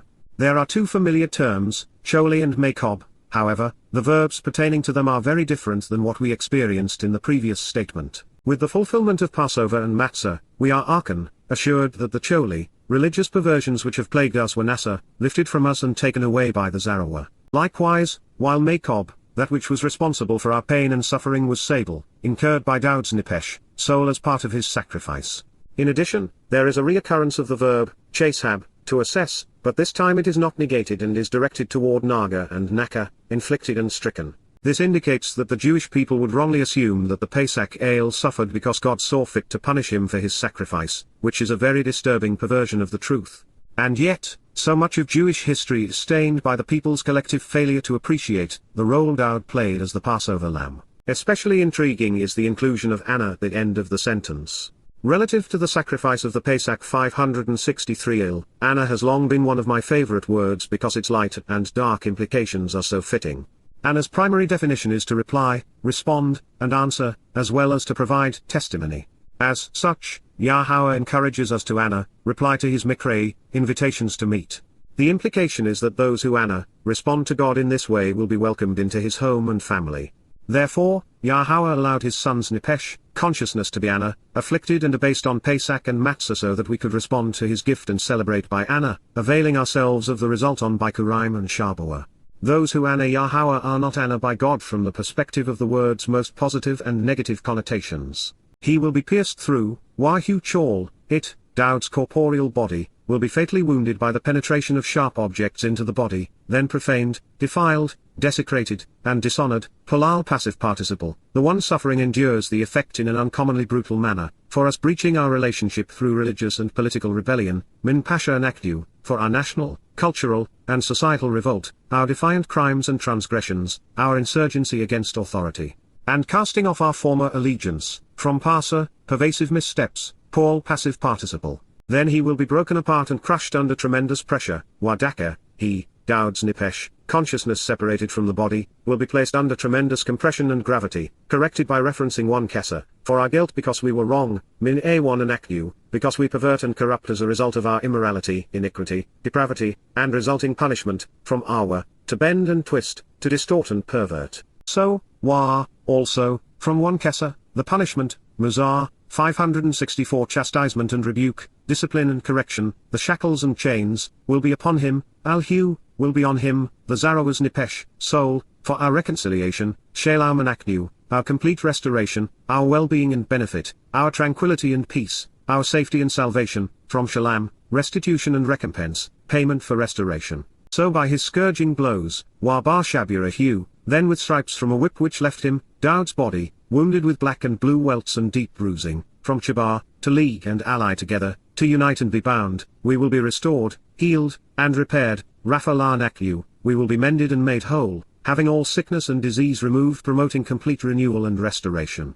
Yasha'yah, Yahowah liberates, Isaiah 53:5. Had this prophetic portrayal of our salvation through the fulfillment of Pesach and Matsah not included the two references to the Zarowa, we would not have known that Yasha'yah was speaking of what Daud would accomplish on our behalf. But with these acknowledgements, we can appreciate how this prophecy dovetails with the 22nd Mizmor, completing this portrait of our salvation. Chol was chosen because it is the perfect word for the occasion. Chol means, to pierce, and speaks of the penetration of sharp objects into the body which wound, harm, and kill. Chol tells us how Daud's body would suffer unto death. It describes the means of inflicting the specific form of capital punishment used by the Roman occupiers of Judea, crucifixion, the torturous murder of the lamb painstakingly detailed by Daud in his 22nd song, and by the prophet Zechariah. Chol also means to be defiled, profaned, desecrated, and dishonored. Accepting our sin was costly. The purest was rendered impure. The most set apart became 565 common. It was the penalty the Messiah's Nefesh accepted and paid to redeem us. Having made the transition from the herald explaining this prophecy, to our Savior who endured it, we see how Father and Son worked collaboratively to fulfill Pesach and Matsah so that we might enjoy Bikuwrym and Shabuw'ah. Thankfully, Yahowah loves his family more than he hates our perversity, or this depiction of our reconciliation and redemption would not have been possible. The Zarowa's willingness to endure my punishment to cure me, as undeserving and flawed as I am, is the ultimate gift. And since he endured it, the least we can do is accept his generosity gratefully. There is a subtlety here which is highlighted by Daka, crushed. Daud, in the 22nd Mizmor, Psalm, makes it clear that his body was bruised and bloodied, even pierced, by the Romans, but it was not crushed. Further, based on the opening line of the 22nd Mizmor, Psalm, we realize that Yahowah's set-apart spirit separated from his son prior to his last breath. The lamb's body died, was placed in a sepulchre, and then was incinerated later that night. Therefore, while the Zarowa's body was not Daka, crushed, and could not have been pressured to fulfill Passover, it was necessary for Daud's Nefesh, soul, to endure the immense gravity of Shaul, hell, to redeem us during Matsah. This distinction is the impetus for differentiating between he, Daud, and it, his Nefesh, throughout this prophecy. Since the consciousness enduring all of this came from God's beloved Son, referencing his soul would have sufficed throughout so long as we are cognizant of the respective roles played by Father and Son. And it was all to resolve min pasha and akdu, our individual and collective propensity to bend and twist, to distort and pervert the word of God. The Zarowa's Nefesh 566 vertical bar soul would endure the Muzar, punishment we deserved for our revolt against the very means to salvation he was enabling. In this way, the relationship with Yahowah Shalom was reconciled. Father and Son did what was required to Shalom, restore us for our well-being. His method was through shalom, restitution and recompense, a ransom payment for reconciliation and restoration of the relationship. As for God's people, they are like sheep following the wrong shepherds. They have become an unruly flock of stubborn goats, feasting upon the rubbish of religion and politics, the Miqra'ey of man. Through self-delusion and the purposeful deception of rabbis, they have stumbled, walking away from God. The consequence of turning to the way of man is judgment, resulting in either punishment or death. Collectively, Shirl, all together, we, you, are like sheep in a flock, Kahartson, similar to a herd of goats and migrating animals in a collective, misled and deceived, errant and wandering away, staggered while intoxicated, betrayed, having been misinformed, lost without purpose or goal, perfect, with humankind, people, turning, Hannah, changing direction and turning, his or her own way, la derek you. And so, Yahowah, a transliteration of, our Eloah, God as directed in his Torah, teaching regarding his higher existence, will cause the guilt associated with having twisted and distorted the truth and resulting punishment, F.A.1, with the revolting crime and resulting liability of rejecting the proper guidance for our lives, especially our tendency to bend and twist, pervert and distort reality, of us all, Shirl and Akdu, to be associated with him, Pagabahu, to impact him so that he can make intercession and 567 intervene for us, Hyphil perfect. Yasha'yah, Yahowah saves, Isaiah 53:6. This is the synthesis of the Torah's promise as our salvation is provided through the Miqra'ey and by the Zarowa. And that is why the message presented within Yasha'yah 53 is so vital for us to understand. Mankind's problems are collective rather than individual. As lone sheep we can be good or bad, playful or mischievous, alert or oblivious. But as part of a flock, we are a horrible lot. The history of civilization is tragic. The more people that are brought together by religious practices, political ideology, economic schemes, cultural rites, or conspiratorial notions, the worse we become. Our history is plagued with despots and dictators, oppression and slavery, murderous wars and senseless destruction.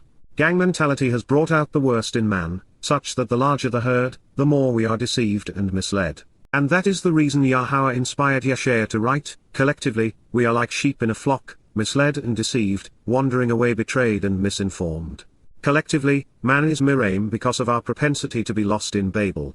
The rationale behind Pesach and Matsah is to allow Yahowah, through the sacrifice of Daud as the Zarowa, to remove the yeast, symbolic of religion, which has corrupted our souls so that we are prepared to live in our Father's home and family. The worst of this was not that it happened, because Daud, as a prophet, was fully aware of what Rome would do to torture him. It's that no one would respect his devotion or recognize his sacrifice for the next 2,000 years. Not one among his people would appreciate what he had done for them, and the Gentiles would claim that he was still rotting in his grave so that they could credit another. As great as the anguish of flogging, crucifixion, and a trip 568 to hell would have been, the denial and disregard of Israel and the grievous chicanery of the Bikuwrym hurt far worse. He will be exploited, nagas. He will be traumatized and burdened by a political tyrant, becoming the victim of the oppressors, Nephil perfect passive, and he will respond by being afflicted while suffering humiliating abuse, Wahu Anna, he will become the answer, allowing himself to be subjected to browbeating and forced to kneel down while being struck, enduring pain and anguish while being mistreated, subjugated and oppressed in response, Nephil participle. And yet, he will not open his mouth, lo patapehu, he will not respond by making a statement to free himself. Like a lamb, say, that is brought to the slaughter, Laha Tebak Yabal, who is led and directed to being ruthlessly killed, and like a ewe, Wakar Rachel, similar to a sheep, that is silent, Alam, is speechless, before the presence, La Panim, facing and in the presence of, its shearers, Gazaz high, those who cut off and fleece, so he does not respond verbally, while Lo Patak Behu. Yasha'yah, Yahowah delivers, Isaiah 53:7. The Romans crucified those who were perceived to be a threat to their authority, anyone who might inspire people to revolt against them and seek freedom. Yasha'yah predicted as much, telling us 777 years in advance of it occurring that the Passover lamb would be nagas, exploited and traumatized by a political tyrant, becoming the victim of his oppressors. And that is what occurred at the hands of imperial Rome. The story of Pontius Pilate capitulating to the plot of rabid rabbis and washing his hands of the affair is religious propaganda, an incongruent fairy tale conjured by anti-Semitic Christians to justify replacement theology. For the past 2,000 years, Jews have been traumatized by 569 Christians who have falsely accused them of perpetrating a crime that the Romans were guilty of committing. Yasha'yah correctly presented what would transpire and it played out just that way. For the past 2,000 years, Jews have been accused of perpetrating the wrong crime. They did not plot to kill Daud, their crime was to deny him. Imperial Rome forced the king of Israel to bow down before them as they beat him to the precipice of death, torturing the Messiah with their metal-studded whips. They were not only the embodiment of Babel, they were the most monstrous incarnation of the beast the world had ever known. One of my favorite insights in this prophetic portrayal of the Zarowa, sacrificial lamb fulfilling Chag Matsah, is that it portrays the Messiah's silence. He would not address those butchering him. He would neither plead his case nor theirs. There would be no conniving plots, no mock trials, no debate, no Q&A between the potentate de jure and King of Kings. Daud would say and write nothing, providing no explanation whatsoever to reveal who he was or what he was doing. This realization is the antithesis of the fraudulent narratives found in the Christian New Testament, where Jesus is tried twice, once by high priests and then by Rome's procurator, defending himself on both occasions. So, while the mythical misnomer wrapped in Daud's accolades opened his mouth, the actual Zarowa, Mashiach, Ben, and Melech, was silent. The reason he did not respond to them should shake the Gentile world to its fabricated core while piercing the hearts and minds of Jews. Daud had already said it all, and so had his father's prophets. We were told exactly who he was and precisely why he was there. After all, why do you think Yasha'yah 570 Isaiah 53 was written? The Messiah himself revealed the exact day he would arrive and then explained in excruciating detail what would be done to him. But far more than this, rather than wasting his breath on those who were ignoring him or on the enemy poised to rob him of his sacrifice by misappropriating his renown, the Son allowed his Father to speak for him, prophetically presenting the benefits of what they would accomplish. It was the only sensible solution given the mindset of his people and the belligerence of the Romans. Unlike Daud's first life, where his contemporary, Shamuel, wrote vociferously about him, and where Daud augmented this portrait with 100 Mizmor and Marshall, telling his story in his own words, there would be no contemporaneous prophetic portrayal of his fulfillment of the first four modim in year 4000 year, 33 CE. There were no Nabi, prophets by this time, and there were prophecies to convey. The Zarowa was fulfilling them, not issuing them. This explains why there is such an overwhelming discontinuity between Yahweh's Torah, Nabi, Wa Mizmor, and the incongruous and contradictory rubbish we find in Christian New Testament. Those who spoke for Yahowah were prophets who demonstrated that their revelations could be trusted by accurately portraying future events.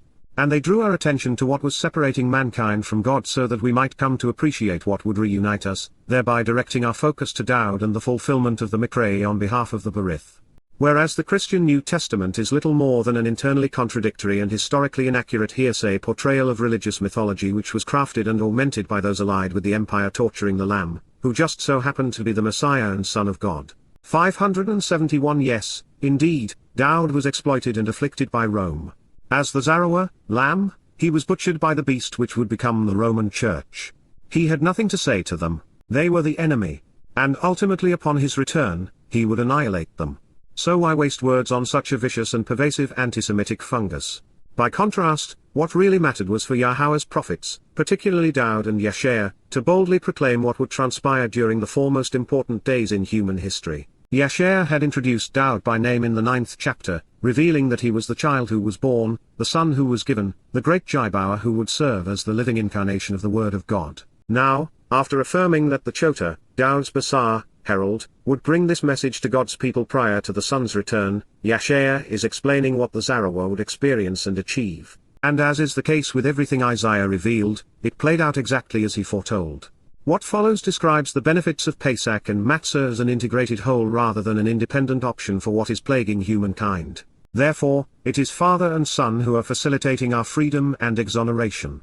Away from, men, out of, coercion and oppression, being restrained by religion and controlled by political authorities, Otsa, hindering limitations and vexing impositions imposed by human institutions to constrain the public and deprive them of freedom, and from judgment, Wa min mishpat, from being judged and condemned, corrected through one Kesser, he has grasped hold and accepted, Lakek, he has selected, received, collected, and taken, call perfect, with his people receiving the result, which is to be taken away from these things at this moment, his future family lineage, Wa eth Dawahu, 572 the generations of his people and those who are related by birth or adoption, his household, who give serious consideration to, question, and think deeply about, then speak to the profoundly important, my Seth, who, as a result of this information, diligently focus on this content to contemplate, inquire about, and discuss, pearl imperfect, realization that he will be separated and cut off, ceasing to exist, ky acknowledgement that for an exceptional, and valid reason, he will be divided into two distinctly separate entities as part of the plan and thus excluded, lethal passive perfect, as part of the land of the living,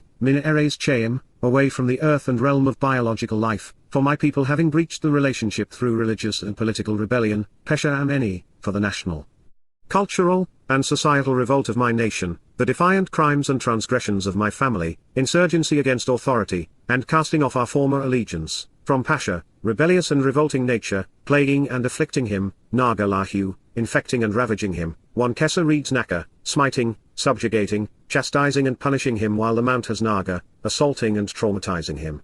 Yasha'yah, Yahowah liberates, Isaiah 53:8. This begins with Yahowah affirming that the purpose of Pesach and Matsah is to remove us from Matsah, being restrained, oppressed, coerced, and controlled by others.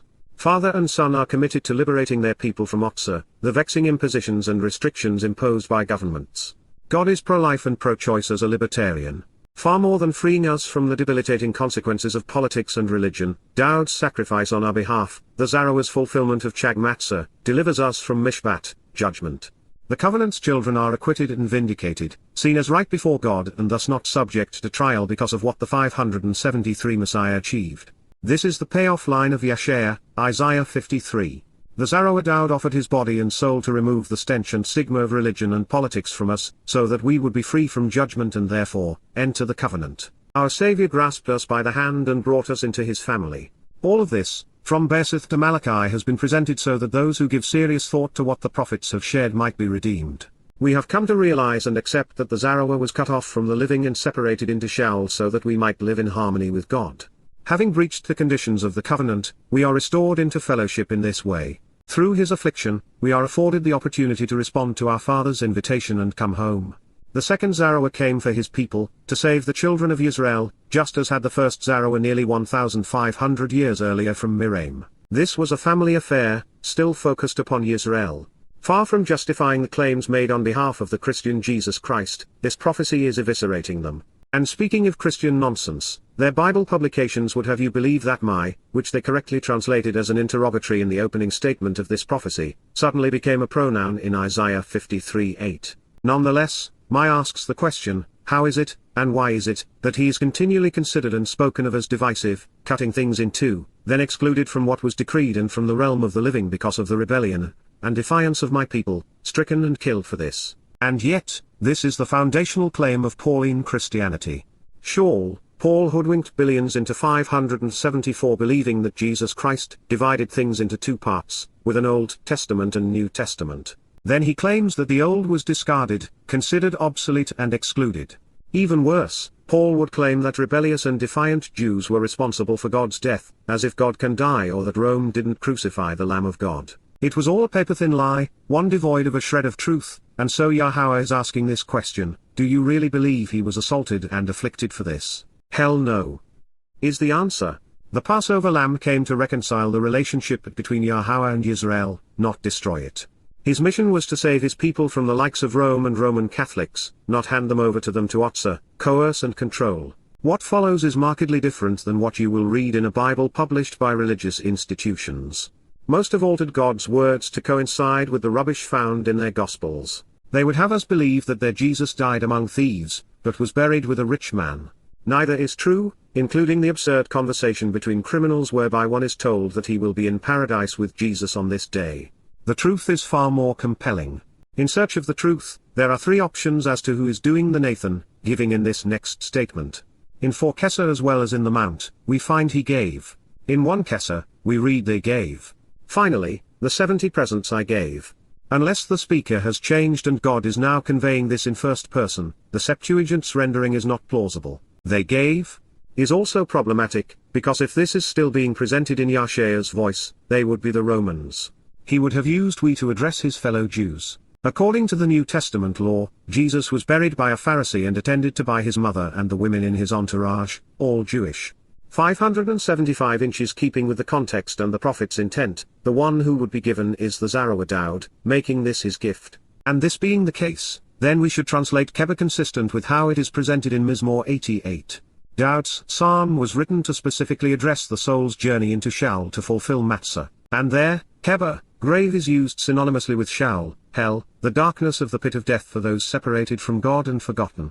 This would not only be the most revealing way to present Nathan in conjunction with Geber, in this context, but it also cannot be rendered as tomb or sepulchre because there would be no point to the prophecy. So then, he offered as a gift, Nathan, he actually gave, actively allowed, and genuinely placed with unfolding implications resulting from the gift over time, Kel imperfect active third-person masculine singular, his internment in the depression of Sheol, Geber Hu, his grave cast off in the absolute darkness of the lowest depths of the pit, hidden from God and terrorized, among the souls of the deceased who were separated, restrained, and afflicted there because they were corrupted and polluted by the abomination of religion, translated based upon the two appearances of Geber in Mizmor 88 which details this very moment, to be with the guilty and convicted who were evil, Ethrasha, with those who were condemned for having been wrong, wicked, and in violation of the standard, with bad people and ungodly souls. Even though he will have engaged in nothing violent, destructive, or unjust, he will act, al-Shamasah, although he will not have done anything to wrong or plunder anyone, he will be, in opposition to those who have accumulated a great many things and who have grown exorbitantly rich through exploitation and taxation, Ashar, so among the people who have amassed wealth by taking a tenth of the productivity, from 576 Ashar, to gain riches and ashak,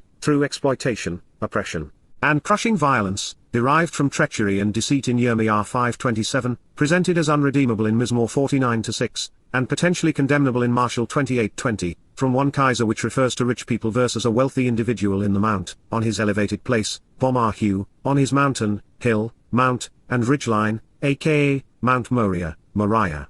No deceit or dishonesty, nothing misleading, beguiling, or betraying, while low murmur, nothing fraudulent, feigned, or false, will be in his mouth, Barpehu, will be spoken by him. Yasha'yah, Yahowah delivers, Isaiah 53:9. When Yasha'yah received this prophecy from Yahowah, he would have been keenly aware of what Dowd had written in Mizmor 22 and 88, collectively explaining what would occur on these 2 days. And it is obvious that Yasha'yah is expecting those of us seeking to understand his narrative to have done the same. With this approach, we not only come to appreciate exactly what the prophet is describing, we actually witness the journey of Dowd's Nepesh, soul into Sheol because the Mizmor provide an extraordinary presentation of Matzah's fulfillment. Keber, as mentioned previously, is used in the 88th Mizmor, psalm to depict the place where Dowd's soul approached Sheol. In the song, Keber represents the location and time where his soul was troubled, and his life was drawn to Sheol to be reckoned among those who go down to the pit. This is Dowd's ultimate gift to his people. He took their guilt with him into Sheol, hell, and left it there, never to be seen again. The man who was proclaimed Zardak, right with God and, thus vindicated, would endure Matsah with the most evil among us to find the best in us. And in contrast to those who would exploit God's 577 people, becoming rich in the process of misleading them, Dowd would remain as honest as he was forthright, talking the talk and then walking the walk. As a prophet, everything he said would come true. Reliability would be especially important at this time because according to Yahowah, Chag Matsah is the most important of the Miqra'ey. It is why Dowd, alone, was qualified to fulfill them. The initial 3 modim provide the means for father and son to perfect the covenant family, where, by working together, they remove the stain, stench, and stigma of religion from our souls. There is no alternative, and without this gift, eternal life is served in Sheol. This makes Pesach counterproductive without Matsah. To best understand the relationship between the initial Miqra'ey, recognize that the consequence of religious and political rebellion, which is death, is resolved during Passover by the Zarowa's redemptive sacrifice, and then the penalty for leading others astray and away from father and son, which is eternal incarceration in Sheol, is remedied by UnYeasted bread. The Messiah endured that sentence in our stead, perfecting our souls in the process. This explains why Nathan, he placed Dowd's Nepesh, soul in Geber, the lightless depression of Sheol where those who advanced the corrupting influence of religion are detained forevermore. The Messiah's consciousness was incarcerated among the convicted and condemned even though he was carrying our guilt. Christian translations render the noun Geber as buried, even though that would make it a verb. Then they misrepresent Ashar as a rich man to infer that Jesus fulfilled the prophecy of being buried in a rich man's tomb. The problem with that theory is that, even if Jesus actually existed and if the claim were true, it would be irrelevant where his body was placed because the remains of the 578 Passover lamb are always incinerated that night consistent with the Torah's instructions. Moreover, Ashar is not a positive thing. It was used to condemn the Roman Empire and not to acknowledge one wealthy individual with an empty tomb on his hands who was looking for a short-term rental.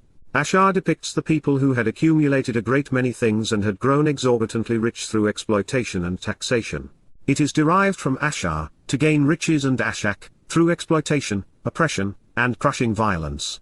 Further, one Kaiser affirms that it is addressing rich people versus a wealthy individual, thereby spoiling the Christian plot. Continuing to miss the point, Christian Bibles render Baqar as death to create the impression of another fulfillment, claiming that he was crucified between thieves. But Baqar means elevated place, a mountain, or ridgeline, and was, therefore, addressing the location which was on Moriah. As for low murmur, nothing misleading or beguiling being spoken by him, such cannot be said of the church which stole everything from Daud to justify its existence. However, to be fair, religious Jews are no closer to the truth. They deny what Father and Son have done for them, too, albeit not to the same extent. What would transpire, and now has been fulfilled, is the result of Yahowah honoring his promise through his Son. Here, we find Yasha'yah speaking for Yahowah to state that it was God's preference and will to resolve his people's guilt in this way. And in the Mizmor, Daud states that the decision was mutual, with Father and Son being of like mind and in total accord. And yet, no one seems to care about what either wanted or achieved. There is no denying the realization that Yahowah supported his Son's choice to serve as the Zarowa, 579 sacrificial lamb. They realized that through the momentary affliction of one, the guilt of many would be resolved forevermore. And yet, it was the will and preference, it is the inclination and desire in this matter, perfect, of Yahowah, an accurate presentation of the name of Eloah, God as guided by his Torah, instructions regarding his higher existence, for him to be wounded and endure this pressure, for him to be subjected to undergoing the intensely oppressive nature of extreme gravity. He will suffer injury, be afflicted, and grieve, he will be sickened and suffer the debilitating disease of the plague as he is weakened throughout the travail, when, as a concession, the mother, surely in the larger context of an oath performed by the mother, if and when and mother are written identically in Hebrew, she will render, she will direct and appoint, determine and place, imperfect third person feminine, his soul, his consciousness, his capacity to observe by seeing, hearing, and feeling and then responding, to be a reconciling offer to pay the penalty for the culpability and resulting guilt, as a sacrifice to resolve the consequence and damage of poor decisions, as well as the resulting impairment suffered from being offensive. Then he will witness, he will see, inspect, view, and observe, imperfect, from one Kesser, the result of what is sown, the offspring, Zerah, the seed, fruit, children, and posterity, whose days he will prolong, Arak Yamim, whose time he will lengthen and maintain, imperfect. Therefore, it is the will and intent, so it is the pleasure and delight, the motivation and desire, the willingness and preference, perfect, from one Kesser, of 580 Yahowah, a transliteration of Yahowah as instructed in his Torah, teaching regarding his higher existence, to successfully accomplish this task, advancing the ability to prosper and thrive, push forward making progress with overpowering force, sweep in suddenly and victoriously winning the case, being profitable and prosperous. Bar Yod-Hu, with his hand and influence, Bar Yod-Hu, by his direction and support. Yasha'yah, salvation is from Isaiah 53:10. With Pesach, Matsah, and Bikuwrym working in unison to provide the benefits of the Berith, this connection was affirmed when the living embodiment of the covenant, Yahowah's chosen one, volunteered to fulfill the first 3 Miqra'ey over 3 successive days. With his father's support, Daud, as the Zarowa, offered his Baqar, corporeal body as the Pesach El on the 14th of Abib in year 4000 Friday, April 3, 33 CE. It was then the will and desire of Yahowah for his son's soul to serve as our savior. After Daud's body was wounded on Passover, his soul endured the extreme gravity of Shaul, experiencing the enormous pressure and responsibility of carrying the guilt of every child of the covenant with him into the equivalent of a black hole, and depositing it there never to be seen again. As a tangible expression of his father's support, the Ruach Kodesh, set-apart spirit, our spiritual mother, took Daud's soul from Moriah to Shaul on the 15th of Abib, year 4000 to accomplish the mission. Laden with our guilt, and particularly the plague of religion, his Nipesh would suffer grievously in hell during UnYeasted bread on behalf of our reconciliation. He paid our penalty, rendering us innocent and, thus, perfect in the sight of God. On the third day, the 16th of Abib, Bikuwrym, firstborn children on the Torah's calendar, the firstborn 581 of his father was released from Shaul by the Spirit and returned to Shamaim, where he witnessed the result of what he had achieved. The lives of his people would be prolonged. More than this, it was the will and intent of Yahowah to assure that the beneficiaries of what his son had sown, would prosper and thrive, achieving victory over guilt and death. As a result of the Zarowa being deployed as the Yod, hand of God, the mission was accomplished and the benefits of the Berith covenant were successfully delivered. Should anyone question how I came to these conclusions, interpreting Yasha'yah, Isaiah 53:10 this way, I would encourage them to reconsider the 89th Mizmor, psalm where each of these connections were made. There, Yahowah said, I have established, cutting through separation, the Berith, covenant for the family and home, Berith, through any Batcha, my chosen one, the person I prefer and have decided upon, La Batcha any. I have sworn an oath, and I will affirm this promise 7 times over, Shabat, to Daud, the beloved, La Daud, Ebed Eni, my authorized agent and co-worker who serves on my behalf, Ebed Eni. Mizmor, Psalm 89:3. Forevermore, as an ad olam, eternal witness to the restoring testimony, ad olam, I will prepare and establish, Kun, your offspring and that which you sow, Zarowa. In addition, I will construct a home, Wabanar, for your throne and seat of honor, Kaisota, on behalf of all generations throughout time, La Dawa Wa Dawa. Selah, pause now and contemplate the implications, Selah. Mizmor 89:4. Beside you, and on your behalf, La Otter, the Zarowa, protective shepherd and sacrificial lamb 582 Zarowa with tremendous power, courage, character, and awesome ability, Imgabura, will be your strong hand, heirs as Yod Otter, raised up high, Room, at your right side, Yamin Otter. 89:13. I have raised up and exalted, Room, the Basha, chosen one, Basha, from, Min, the people, Am. Mizmor 89:19, I discovered and then made known, encountered, experienced and exposed, Matsah, Daud, my Ebed, co-worker, Ebed Eni. Out of, Min, Sheman Kodesh Eni, my set-apart oil, Sheman Kodesh Eni, I have Mashach, anointed him, Mashach Hu, 89:20, so that, to show the way to the benefits of the relationship, Asher, my hand and influence, Yod Eni, will be established and steadfast, authenticated and unwavering, Kun, with you, Imota. In addition, Af, Eni Zarowa, my protective shepherd, strong arm, and sacrificial lamb, Zarowa Eni, will empower and embolden you, strengthening you, while enabling your growth, Amitzota. 89:21. Therefore, Wa, my steadfast commitment to the truth, Emuna Eni, and, Wa, my unwavering love, persistent devotion, and enduring favoritism, Kesed Eni, are with him, Imhu. In my name, Wa Bar Shem Eni, his light will radiate and enlighten, and his brilliant horn, symbolic of his status and strength, and of his role as the protective ram among the sheep during Towrah, Kieran Hu, will be lifted up, raised on high, and exalted, Room. 89:24. He, himself, will call out to me and welcome me, announcing, Hukara Eni, you are my father, Ab Eni Otter. 89:26. I, Eni, also, Af, will bestow him as a gift, appointing and making him, Nathan Hu, Baqar Eni, my firstborn, Baqar Eni, as Eliyawn, Almighty God, the highest and uppermost, Eliyawn, in 583 comparison to the kings and rulers, La Melikim, of the earth, Eres. 89:27. And I will establish, Wasim, his seed, that which he sows, and his offspring, Zerahu, as an eternal witness forever, La Ed, Ad, and, Wa, his position of honor, Kais Hu, will be equated to the days of heaven, Kar Yaum Shamaim.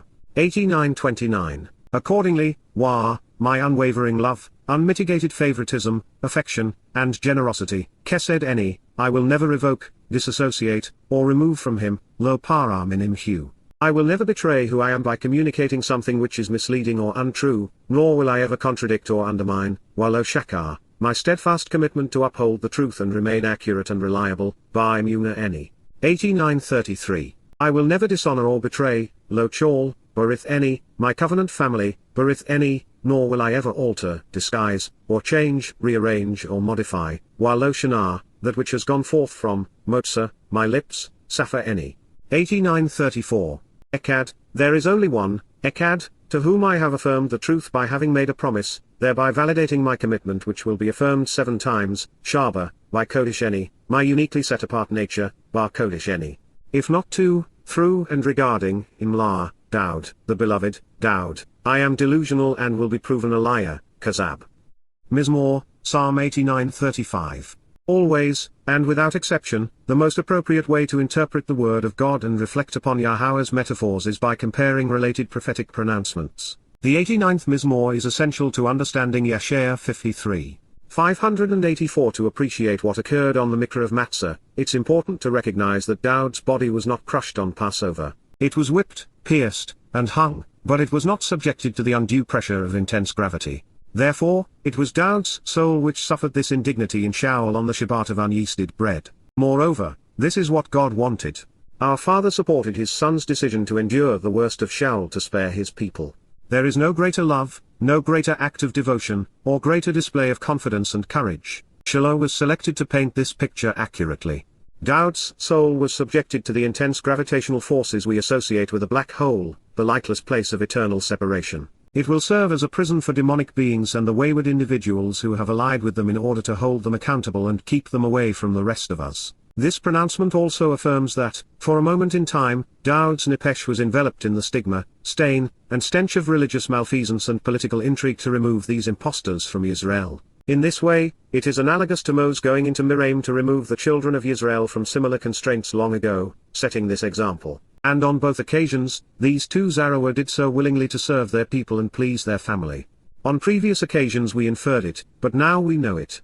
The Ruach Kodesh, set-apart spirit, who is the Malakah, maternal counselor, our spiritual mother, was tasked with the responsibility of Sum, rendering Daud's Nefesh, soul and toe Shaul. She did as directed because father and son had agreed to provide an asham, reconciling offer to atone for the culpability and resulting guilt we had derived from our prior religious and political affiliations. 585. Throughout this presentation of the fulfillment of the initial three Miqra'ey in the Yabel year of 4000 year, I have consistently written Pesach and Matsah leading to Bikuwrym because that is how they work. When we enter the doorway to life during Passover and cross the threshold of perfection during unyeasted bread, we are ready to be adopted by our Heavenly Father and spiritual Mother on firstborn children. And this is the very transition being recognized by the concluding statements of Yasha'yah 53:10. The Ruach Kodesh, set-apart spirit releases Daud's Nefesh, consciousness from Shaul during Bikuwrym, firstborn children, allowing the son to return to Shamaim, heaven. From that perspective, the Zarowa will witness the result of what he has accomplished. He has sown the seeds which will produce a thriving and growing family whose days will be prolonged forevermore. This was God's intent from the beginning, a mission he predicted 777 years prior to his son's fulfillment. Those who answer his invitations to be called out and meet during Passover and unyeasted bread, with an appreciation of what father and son have accomplished, will be adopted into the covenant family. In a future volume, Mode, Appointments, of Yada Yahowah, we will witness this all play out through the eyes of the prophet Zechariah. Remember Yahowah. He revealed, Yahweh, Yahowah, will rescue and deliver, save and protect, Yasha'yah, Yahweh, homes and households, Ohel, first and foremost, and in the initial phase, Bahar Rishon, so that, Laman, the honor and glory, Tifereth, of the house, Vaith, of Daud, and the splendor, Tifereth, of the inhabitants of, Yashab, Yahushalem, are not surpassed by, Lo Gadol, Yahweh. Zechariah 12:7. 586. On that day, Bahar Yom HaHu, Yahweh, will defend, Ganon, the inhabitants of, Yashab, Yahushalem, and have their backs, bod. So it will exist, Wahaya, that the wavering and weak-kneed, Kashal, among them, Bahem, on that day, Bahar Yom HaHu, will be likened unto, Kar, Duid, and the house of Duid, Wabaith Duid, will be like God, Kar Elohim, similar to a spiritual implement and heavenly messenger, Kar Malach, of Yahweh, in their appearance, La Panahem. Zechariah 12:8. And it will come about, Wahaya, at that time, Bahar Yom HaHu, that I will seek to hold responsible and thus accountable, thereby choosing, Bakosh, to decimate and exterminate, La Shamed, all of, Shurl, the Gentiles, Hargawim, who will have come against, Harbo Al, Yahushalem, source of guidance on reconciliation, Yahushalem. Zechariah 12:9. And, for a time, I will pour out, Shafak, upon the house, Al-Baith, of Daud, Duid, and upon, Al, those who dwell in, Yashab, Yahushalem, the spirit of compassion and acceptance, Ruach Chen, for those requesting mercy and clemency, Takanyun.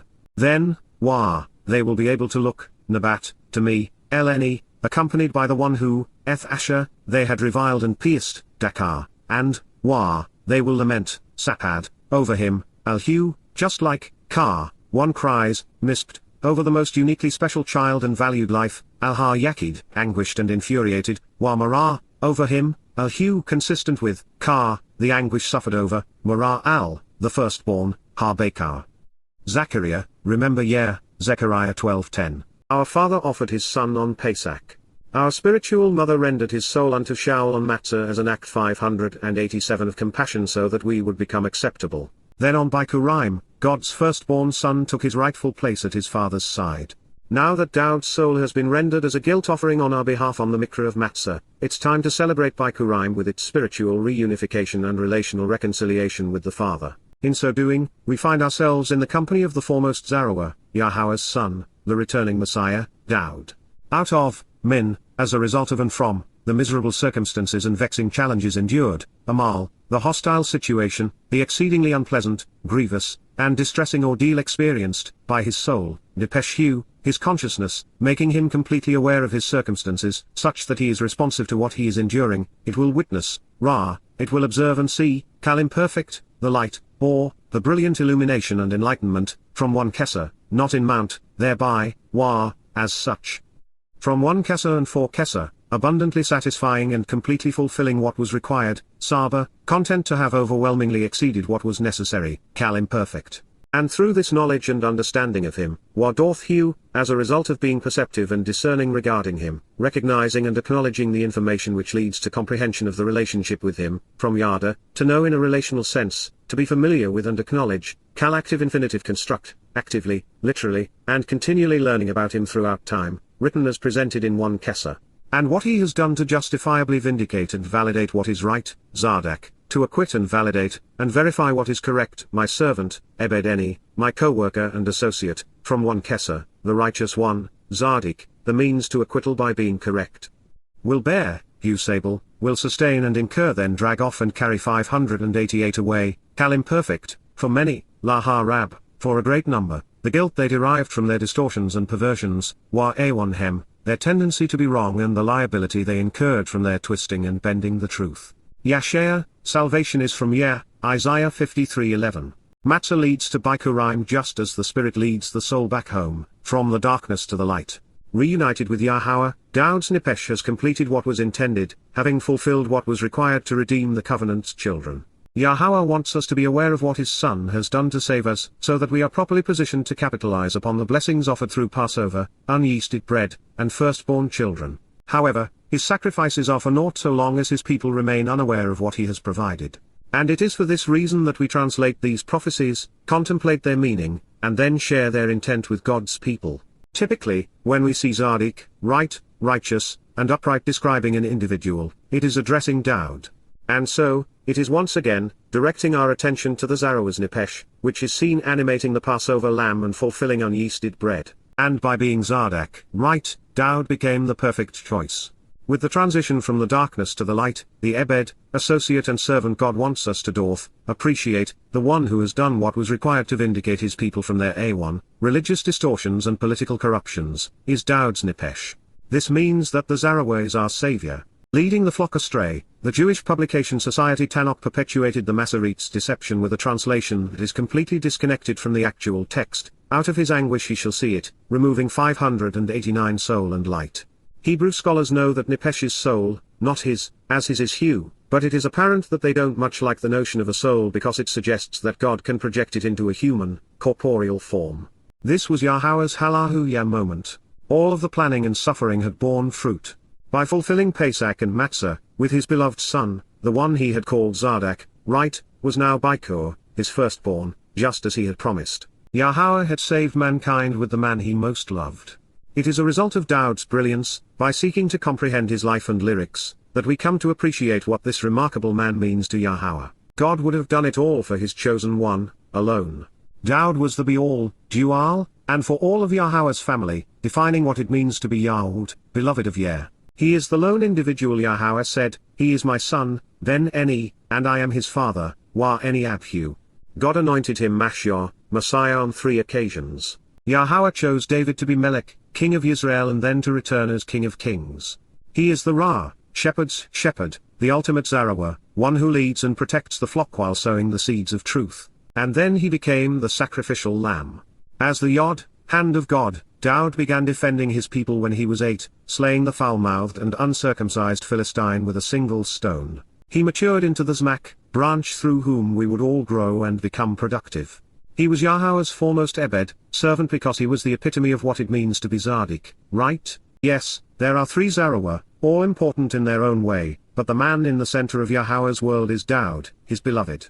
And that is why God announced 590 years in advance of this prophecy, 1,000 years prior to its fulfillment, that Daud would be his Baqar, firstborn. In this role, David has rightfully earned a disproportionate share of the inheritance Yahweh is offering to the children of his covenant. And therefore, God is celebrating the moment his promise to his son became a reality. This declaration in Yahweh's voice may suggest that it will be another, someone in a different time, a student of Daud, who will bring this exclamation point to his people so that they too will understand. If so, he is likely the same individual introduced at the beginning of the prophecy. His mission is being fulfilled. This is the crescendo of the most important event in our lives. We become right with God, and are vindicated based upon who and what we know and understand. Coming to recognize, appreciate, and accept what Yahweh and Daud did for us on Passover, unyeasted bread, and firstborn children leads to our acquittal. Daud's soul endured Shaul on Matsah to remove our A1, every mistake, making us Tzaddik, right, and thus vindicated.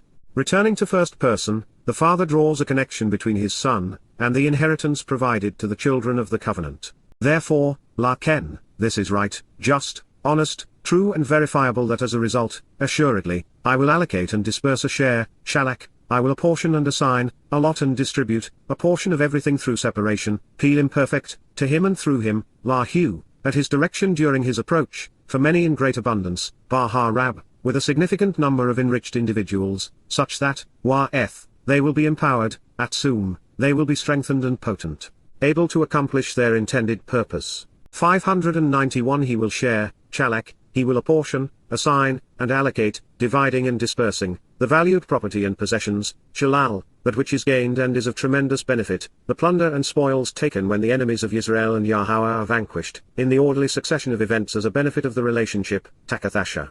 To resolve the plague of death, lahamoeth, as a consequence of the pandemic disease which infects entire populations, and at the point of death, he poured out and exposed, ara, he left destitute and abandoned, his soul, nipeshu, his consciousness, projecting his ability to perceive, experience, and respond. And therefore, with, the rebellious and revolting, pasha, the defiant and offensive, the indignant and disloyal, it was numbered for a time, manner, it, Daud's soul, was destined, assigned, appointed, and counted at this instance, needful perfect. Thereby, he lifted up and carried away, hunasa, he forgave, kal perfect, many who had gone astray, chetarab, numerous who had been wrong and missed the way, plural in one kesa.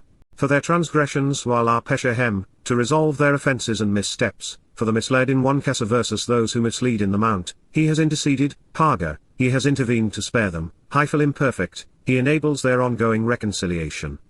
Yasha'yah, Yahweh saves, Isaiah 53:12. To which Yasha'yah, Isaiah 54:1 adds, sing for joy, Ranan, rejoice, expressing your appreciation. If somehow, someone, missed what Yahweh had announced previously regarding the way he and his son, the Zarowa, would provide the benefits of the covenant, God has summarized the process. We will inherit our share of the universe because Daud resolved our guilt.